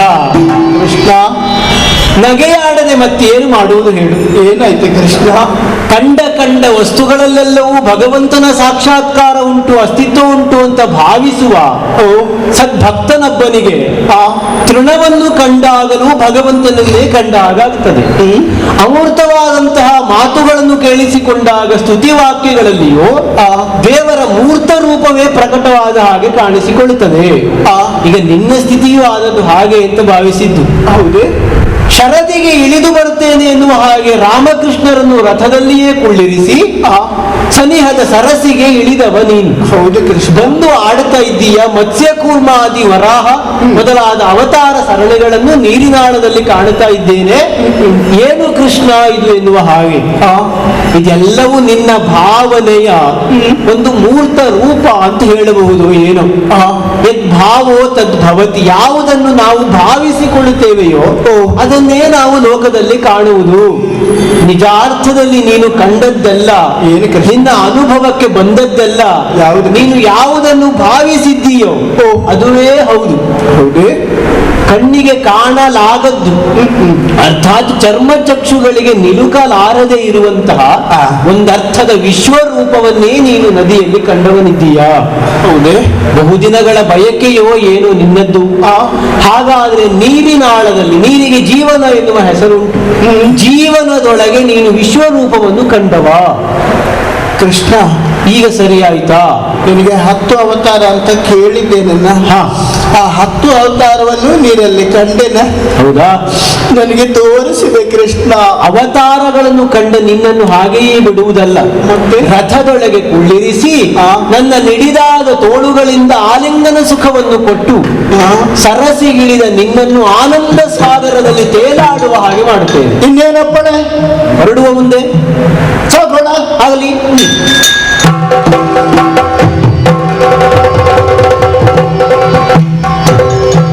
ಕೃಷ್ಣ, ಅಲ್ಲ ನೀನೇ ರಥವನ್ನು ನಿಲ್ಲಿಸುವುದಕ್ಕೆ ಸೂಚನೆ ಕೊಟ್ಟೆ ಇಲ್ಲ ಕುದುರೆಗಳಿಗೆ? ಹೇಗೆ ಸನ್ನೆಯಿಂದಲೇ ಅರ್ಥ ಆಯ್ತಲ್ವಾ? ಅಂದ್ರೆ 2 ಬಾರಿ ನಾನೇ ನಿಲ್ಲಿಸಿದ್ದು. ಯಾಕಂದ್ರೆ ರಥ ಓಡಿಸಿದವನು ನಾನೆಯ. ಒಮ್ಮೆ ಗೋಪಿಗೆಯರು ಬಂದಾಗ ನನಗೆ ದಾರಿ ಮಧ್ಯದಲ್ಲಿ ಸಾಗಲಿಕ್ಕಾಗಲಿಲ್ಲ, ನಾನೇ ನಿಲ್ಲಿಸಿದೆ. 2ನೇ ಬಾರಿ ಕಾಳಿಂದಿಯಲ್ಲಿ ನೋಡಿದೆ, ಮುಳುಗಬೇಕು, ಅಲ್ಲಿಂದ ಮುಂದೆ ಬಂತು. ಈಗ 3ನೇ ಬಾರಿಗೆ ವೇಗವಾಗಿ ನಮ್ಮ ಮಧುರೆಯ ನಗರ ಇನ್ನೇನು ಪ್ರವೇಶ, ಮಧುರೆಯ ಬೀದಿಯಲ್ಲೂ ಇದೆ. ಹೌದು. ಮಧುರೆಯ ಬೀದಿಗೆ ಬಂದಾಗ ನೀನೇ ಕುದುರೆಗಳಿಗೆ ಸೂಚನೆ ಕೊಟ್ಟೆಯಲ್ಲ, ಯಾಕೆ ನಿಲ್ಲಿಸಿದೆ ಕೃಷ್ಣ? ರವಿಯು ಮಾತಿಗಿಳಿದು ಕವಿದ ಕತ್ತಲೆಯಲ್ಲಿ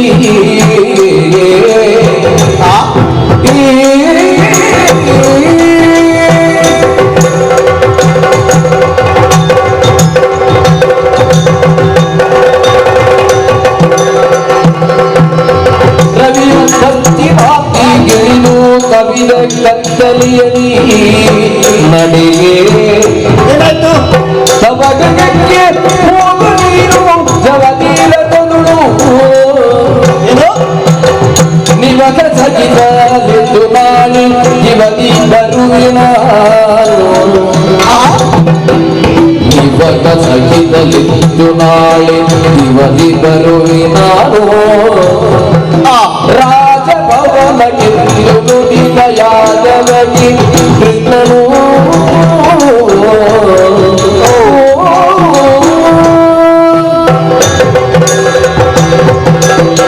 ಅಕ್ರೂರ, ಕೃಷ್ಣ ಮೊದಲು ರಥವನ್ನಡರುವುದಕ್ಕೆ ಸಿದ್ಧರಾದ ಗೋಪಿಕಾಂಗನೆಯನ್ನು ಇಳಿಸುವುದಕ್ಕೆ ನೀನು ರಥವನ್ನು ನಿಲ್ಲಿಸಿದ್ದು. ಹೌದು. ಎರಡನೆಯ ಬಾರಿ ರಥದಿಂದ ನೀನೇ ಇಳಿಯುವ ಹಂಬಲ ಉಂಟಾದಾಗ ರಥವನ್ನು ನಿಲ್ಲಿಸಿದೆ. ಅದೋ ನೋಡು, ಅರುಣ ಸಾರಥಿಯಾದ ಸೂರ್ಯ ಪಶ್ಚಿಮಾಂಬುದಿಯೆಡೆಗೆ ಸಾಗುವ ಸನ್ನಿವೇಶದಲ್ಲಿ ಈ ದಿನದ ಕರ್ತವ್ಯ ಸಾಕು ಎನ್ನುವ ಹಾಗೆ ಭಾವಿಸಿ, ಅಂದ್ರೆ ಕತ್ತಲಾಯ್ತು ಅಂತ ರಥದಿಂದ ಇಳಿದು ತನ್ನ ಅರಮನೆಯೆಡೆಗೆ ಸಾಗುವುದಕ್ಕೆ ಮುಂದಾಗುತ್ತಾ ಇದ್ದಾನೆ. ಉದಯ ಕಾಲದಲ್ಲಿ ಹೊರಟಂತಹ ನಾವು ಸೂರ್ಯ ಅಸ್ತಮಿಸುವ ಈ ಹೊತ್ತಿನಲ್ಲಿ ಸಾಕ್ಷಿಯಾಗುತ್ತಾ ಇದ್ದೇವೆ. ಅಂದ್ರೆ ಇಡೀ ಹಗಲಿನ ಪ್ರಯಾಣ ಅವರೆಲ್ಲ ರಥದಿಂದ ಇಳಿದು ಹೋದ ಮೇಲೆ ನಾನು ರಾಮನು ರಥದಿಂದ ಇಳಿಯುವುದು ಬೇಡವೇನು? ಅದಕ್ಕೆ ರಥದಿಂದ ಇಳಿಯುವುದಕ್ಕಾಗಿ ರಥ ನಿಲ್ಲಿಸುವುದಕ್ಕೆ ಸೂಚನೆ ಕೊಟ್ಟದ್ದು. ಗೊತ್ತಾಯ್ತು ನನಗೆ. ಮಥುರೆಯ ಬೀದಿಯ ಕಡೆಯಲ್ವ ಇದು ಬಂದದ್ದು? ಹಾಗಾದ್ರೆ ಇನ್ನು ಇಲ್ಲಿ ಇವತ್ತು ಇದ್ದು ನಾವು ಮೂವರು ಇಲ್ಲೇ ಅಲ್ಲ, ಮೂವರಲ್ಲ, ನಾವು ಮೂವರು ಇಲ್ಲೇ ಇದ್ದು ಕಾಲ ಕಳೆದು ನಾಳೆ ಮುಂಜಾನೆ ಎದ್ದು ಮಧುರೆಗೆ ಮೂವರು ಬರುವಾಗ ನಾವು ಮೂವರೇ ಬಂದದ್ದು. ಹೌದು. ಇನ್ನು ಮುಂದಿನ ಪ್ರಯಾಣ ಮೂವರಲ್ಲ, ಇಬ್ಬರದ್ದೇ. ಅದ್ಯಾಕೆ ಕೃಷ್ಣ? ನೀನು ಇಲ್ಲಿಯವರೆಗೆ ರಥವನ್ನು ಏರಿಸಿಕೊಂಡು, ಹೌದು, ರಥದ ಸಾರಥಿಯೂ ನೀನೇ ಆಗಿ ನಮ್ಮನ್ನು ಕರೆತಂದವನಿದ್ದೀಯಾ? ಹೌದು. ಇನ್ನೂ ನೀನು ಸಾಕು ಅಂತ. ಅಯ್ಯೋ ಸಾಕದ್ ನಾ ಎಲ್ಲಿ ಹೋಗುದು ಕೃಷ್ಣ? ನಿನಗೆ ನಿನ್ನ ಮನೆ ಇಲ್ಲವೇನು? ಮನೆ ಉಂಟಲ್ಲ. ಮನೆ ಇಲ್ಲವ ನಿನ್ನದ್ದು? ಅದು ಇಲ್ಲೇ ಇದೆ ಅಲ್ವಾ? ಆ ಬೀದಿಯ ಆಚೆ ಬದಿಯಲ್ಲಿ ಇದು ಮಧುರಾ ನಗರಿ, ನನ್ನದೇ ಅರಮನೆ. ನಿನಗೆ ಮರೆತರು ನಿನ್ನ ವಾಹನ ನಿನ್ನ ಮನೆಯ ಸಮ್ಮುಖಕ್ಕೆ ಬಂದು ನಿಂತಿದೆ.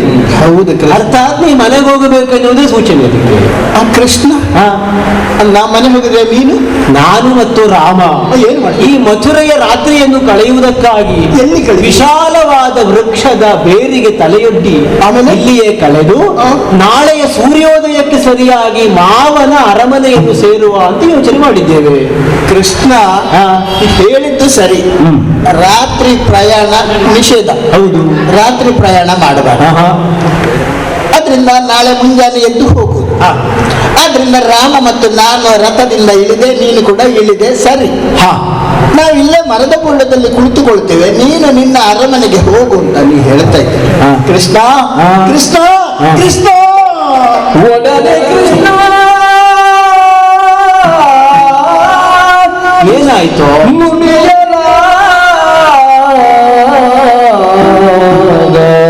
ಏನು ಬಿಡದಿ ಅವನ ಚರಣ ವಿರಣ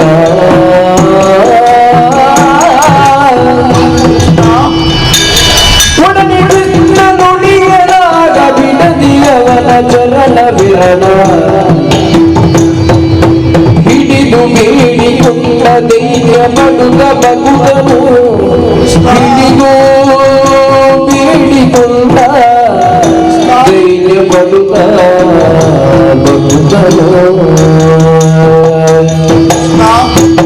ಒಡೆಯ ನಿನ್ನ ಬಿಡೆನು ಮನೆಗೆ ಒಡನೆ ಕೂಡಿ ಬರಲು ಒಡೆಯ ನಿನ್ನ ಬಿಡೆನು ಮನೆಗೆ ಒಡನೆ ಕೂಡಿ ಬರಲು ಎಲ್ಲ ಮಡದಿ ಮಕ್ಕಳು ಸಗಿದ ಅಡಿಗೆ ನಮಿಗೆನು ಅಡಿಗೆ ನಮಿಗೆನು ಒಡನೆ ಕೃಷ್ಣ ನುಡಿಯಲಾಗ ಕೃಷ್ಣ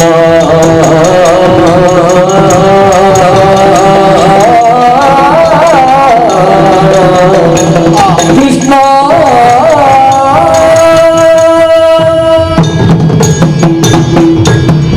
ಕೃಷ್ಣ ಹೋಗು, ಮನೆಗೆ ಹೋಗು. ಅಕ್ರೂರ ಹೇಳ್ಬೇಡ ಕೃಷ್ಣ. ಏನು ಮನೆಗೆ ಹೋಗುವ ಯೋಚನೆಯೂ ಇಲ್ವೋ? ಹಾಗೆ ಹೇಳಬೇಡ ಕೃಷ್ಣ. ಯಾಕೆ ನಿನ್ನ ಮನೆಗೆ ಹೋಗುವುದಕ್ಕೇನು? ನಂದಗೋಕುಲದಿಂದ ಇಲ್ಲಿಯವರೆಗೆ ನಾ ಕರೆತಂದೆ. ಆ. ಇದೀಗ ಮಧುರೆಯ ರಾಜಬೀದಿಯಲ್ಲಿ ನಮ್ಮ ರಥ ತೇರು ಸಾಗುತ್ತಾ ಉಂಟು. ಆ. ಈಗ ಕತ್ತಲೆ ಆಯ್ತು ಅಂತ ಒಂದು ನೆವನ ಹೇಳುತ್ತೆಯ ಕೃಷ್ಣ. ಮತ್ತು ನಿನ್ನ ಮನೆ ತಿಳ್ಕೊಳ್ಳೋದಿಲ್ಲ ಸರಿ. ಆ. ಕತ್ತಲೆಯಲ್ಲಿ ಹೋಗಬಾರ್ದು, ರಾತ್ರಿ ಕಾಲದಲ್ಲಿ ಪ್ರಯಾಣ ಮಾಡಬಾರ್ದು ಸರಿ. ಆ. ಆದ್ರೆ ನೀನು ನಿನ್ನ ಮನೆಗೆ ಹೋಗು ರಾಮ, ನಾವಿಬ್ರು ನಾಳೆ ಬೆಳಿಗ್ಗೆ ಹೋಗ್ತೇವೆ ಇಬ್ರು ಅಂತ ಹೇಳ್ತೀಯಲ್ಲ. ಮನೆ ಇರುವ ನಿನಗೆ ಮನೆಯ ದಾರಿ, ಗೋಪಾಲಕರಾದ ನಮಗೆ ಮರದಡಿಯೇ ದಾರಿ. ಹಾಗಾಗುದಿಲ್ಲ ಮತ್ತೆ ಹೇಗೆ? ಅದೆಂತದ್ದು ನಿನ್ನ ಕೈ ತಿಕ್ಕುವುದು? ಕೃಷ್ಣ, ಏನು? ಒಂದು ಲೋಕರುಡಿಯಲ್ಲಿ ಮಾತುಂಟು. ಯಾವುದು? ಇದ್ದದ್ದನ್ನು ಹಂಚಿ ತಿನ್ನಬೇಕು ಅಂತ. ಹಾ. ಕಾಗೆಯೊಂದಗುಳ ಕಂಡರೆ ಕರೆಯುವುದು ತನ್ನ ಬಳಗವನ್ನು. ಮೇಲಿಂದ ಹಾರಿ ಹೋಗ್ತಾ ಉಂಟು ಕಾಗೆ. ಕೆಳಗೆ ಏನನ್ನ ಕಂಡಿತು, ಕಂಡ ತಕ್ಷಣ ತನ್ನ ಬಳಗವನ್ನು ಕರೆಯಿತು ಹತ್ತಿರಕ್ಕೆ. ಆ ಬಳಗವೇ ಅದರ ಹೆಂಡತಿ, ಮಕ್ಕಳು, ಅಣ್ಣ, ತಮ್ಮ ಎಲ್ಲಾ ಬಳಗವನ್ನು ಕರೆದು ಹಂಚಿ ಹಂಚಿ ತಿಂದಿತ್ತು. ಕೃಷ್ಣ, ಈ ಮಾತು ಇಲ್ಲಿಗೆ ಯಾಕೆ ಸೂಕ್ತ ಉಂಟು ಕೃಷ್ಣ. ಅದೇ ಯಾಕೆ ಅಂತ. ನನ್ನ ಪುಣ್ಯ ಭಾಗದಿಂದ ನಾನು ಮಾಡಿದಂತಹ ಪೂರ್ವ ಜನ್ಮದ ಒಂದು ಪುಣ್ಯದ ಫಲದಿಂದ, ನನ್ನ ಹಿರಿಯರ ಅನುಗ್ರಹದ ಬಲದಿಂದಲಾಗಿ ಅದೆಲ್ಲ ಇಷ್ಟರವರೆಗೆ ಕೃಷ್ಣ ಕೃಷ್ಣ ಕೃಷ್ಣ ಕೃಷ್ಣ ಕೃಷ್ಣ ಅಂತ ನನ್ನ ನಾಲಿಗೆಯಲ್ಲಿ ನಿನ್ನ ಮಾತನ್ನು ಸ್ತುತಿಸಿದರ ಫಲವಾಗಿ ನನಗೆ ನಿನ್ನನ್ನು ಕಾಣುವಂತಹ ಒಂದು ಯೋಗ, ಆ ಭಾಗ್ಯ ಪ್ರಾಪ್ತವಾಯಿತು ಕೃಷ್ಣ. ಅಂತಹ ಯೋಗ ಪ್ರಾಪ್ತ ಆದಂತಹ ಯೋಗವನ್ನು, ಆ ಭಾಗ್ಯವನ್ನು ನಾನು ಕೂಡ ಆ ಕಾಗೆಯ ಹಾಗೆ ನನ್ನ ಬಳಗಕ್ಕೆ ಹಂಚಬೇಕು. ನನ್ನ ಬಳಗ ಹೆಚ್ಚು ದೂರ ಇಲ್ಲ ಕೃಷ್ಣ, ನೀನೆ ತೋರಿಸಿದಿ. ಓ ಅಲ್ಲಿ ಆ ಬೀದಿ ಆಚೆ ಬದಿಯಲ್ಲಿ ನಿನ್ನ ಮನೆ ಉಂಟ, ಹೋಗುವಂತ ಕೃಷ್ಣ. ಆದ್ರಿಂದ ದಯಮಾಡಿ ಇದು ನಿನ್ನ ಕೈ ಹಿಡಿದಿದ್ದೇನೆ, ನನ್ನ ಮನೆ ತನಕಪ್ಪ. ನನ್ನ ಹೆಂಡತಿ ಇದ್ದಾಳೆ, ನನ್ನ ಮಕ್ಕಳಿದ್ದಾರೆ, ನನ್ನ ದೊಡ್ಡಣ್ಣ ಇದ್ದಾನೆ, ನನ್ನ ತಮ್ಮ ಇದ್ದಾನೆ, ನನ್ನ ಮೊಮ್ಮಕ್ಕಳಿದ್ದಾರೆ. ಎಲ್ಲವರನ್ನು ನಿನ್ನ ಪಾದಕ್ಕೆ ಎರಗಿಸಿ ಅವರು ಪುಣ್ಯ ಭಾಗಿಗಳ ಆಗುವ ಹಾಗೆ ಮಾಡಬೇಕು ಕೃಷ್ಣ ನೀನು. ಆದ್ರಿಂದ ಇಲ್ಲ ಅಂತ ಹೇಳಬೇಡ. ನನ್ನ ದೊಡ್ಡ ಮನೆ, ನನ್ನ ಆಸ್ತಿ, ನನ್ನ ತೋಟ, ನನ್ನ ಭೂಮಿ, ನನ್ನ ಕಟ್ಟಡ, ಅಲ್ಲಿ ಆಗುತ್ತಿರುವುದು ಗೋಪುರ, ಅದು ನನ್ನದು, ಅದು ನನ್ನ. ಕೃಷ್ಣ, ಎಂತಹ ವೈರುಧ್ಯವನ್ನು ಕಾಣುತ್ತಾ ಇದ್ದೇನೆ ನೋಡಿ. ಏನು ಕೃಷ್ಣ? ಹೊರಟು ಬರುವಾಗ ಅಲ್ಲ, ಹೊರಟು ಬಂದ ಮೇಲೆ ನದಿಯಲ್ಲಿ ಈ ವಿಶ್ವರೂಪವನ್ನು ಕಂಡಾಗ ನೀನಾಡಿದ ಮಾತು ಯಾವುದು? ಎಲ್ಲವೂ ನೀನೇ, ಎಲ್ಲವೂ ನಿನ್ನೊಳಗೆ, ನಾನು ಕೇವಲ ನಾನೆನ್ನುವುದೇ ಶೂನ್ಯ ಎನ್ನುವ ಹಾಗೆ. ಹೊರಟು ಸ್ವಲ್ಪ ದೂರ ಬಂದು ನಿನ್ನ ಮನೆಯ ಸಮ್ಮುಖದಲ್ಲಿ ರಥ ನಿಂತಾಗ ನನ್ನ ಅರಮನೆ ಕೃಷ್ಣ, ಎಲ್ಲ ನಾನು, ನನ್ನದು ಎನ್ನುವ ಭಾವ ನನ್ನ ಹೆಂಡತಿ ಕೃಷ್ಣ ಬಲವಾಗುತ್ತಾ ಉಂಟು ಅಲ್ವಾ? ನನ್ನ ಮಗ ಕೃಷ್ಣ, ಒಂದರ್ಥದಲ್ಲಿ ನೀನೇ ಆಡಿದವ. ನನ್ನ ಭಾವ ಕೃಷ್ಣ, ಭಗವಂತನೇ ಗಂಡ, ಸಕಲ ಭಕ್ತರು ಹೆಂಡತಿಯರು ಎನ್ನುವ ಹಾಗೆ. ಈಗ ನಿನಗೆ ನಿನ್ನ ಪೌರುಷ, ನಿನ್ನ ಪುರುಷತ್ವ ಜಾಗೃತವಾಗಿ, ಓ ಇವಳು ನನ್ನ ಹೆಂಡತಿ, ಓ ಇವ ನನ್ನ ಮಗ, ಓ ಇವ ನನ್ನ ತಮ್ಮ ಎನ್ನುವ ಈ ಲೌಕಿಕದ, ನನ್ನ ಆಸ್ತಿ, ನನ್ನ ತೋಟ, ನನ್ನ ಗದ್ದೆ, ನನ್ನ ಕೃಷ್ಣ,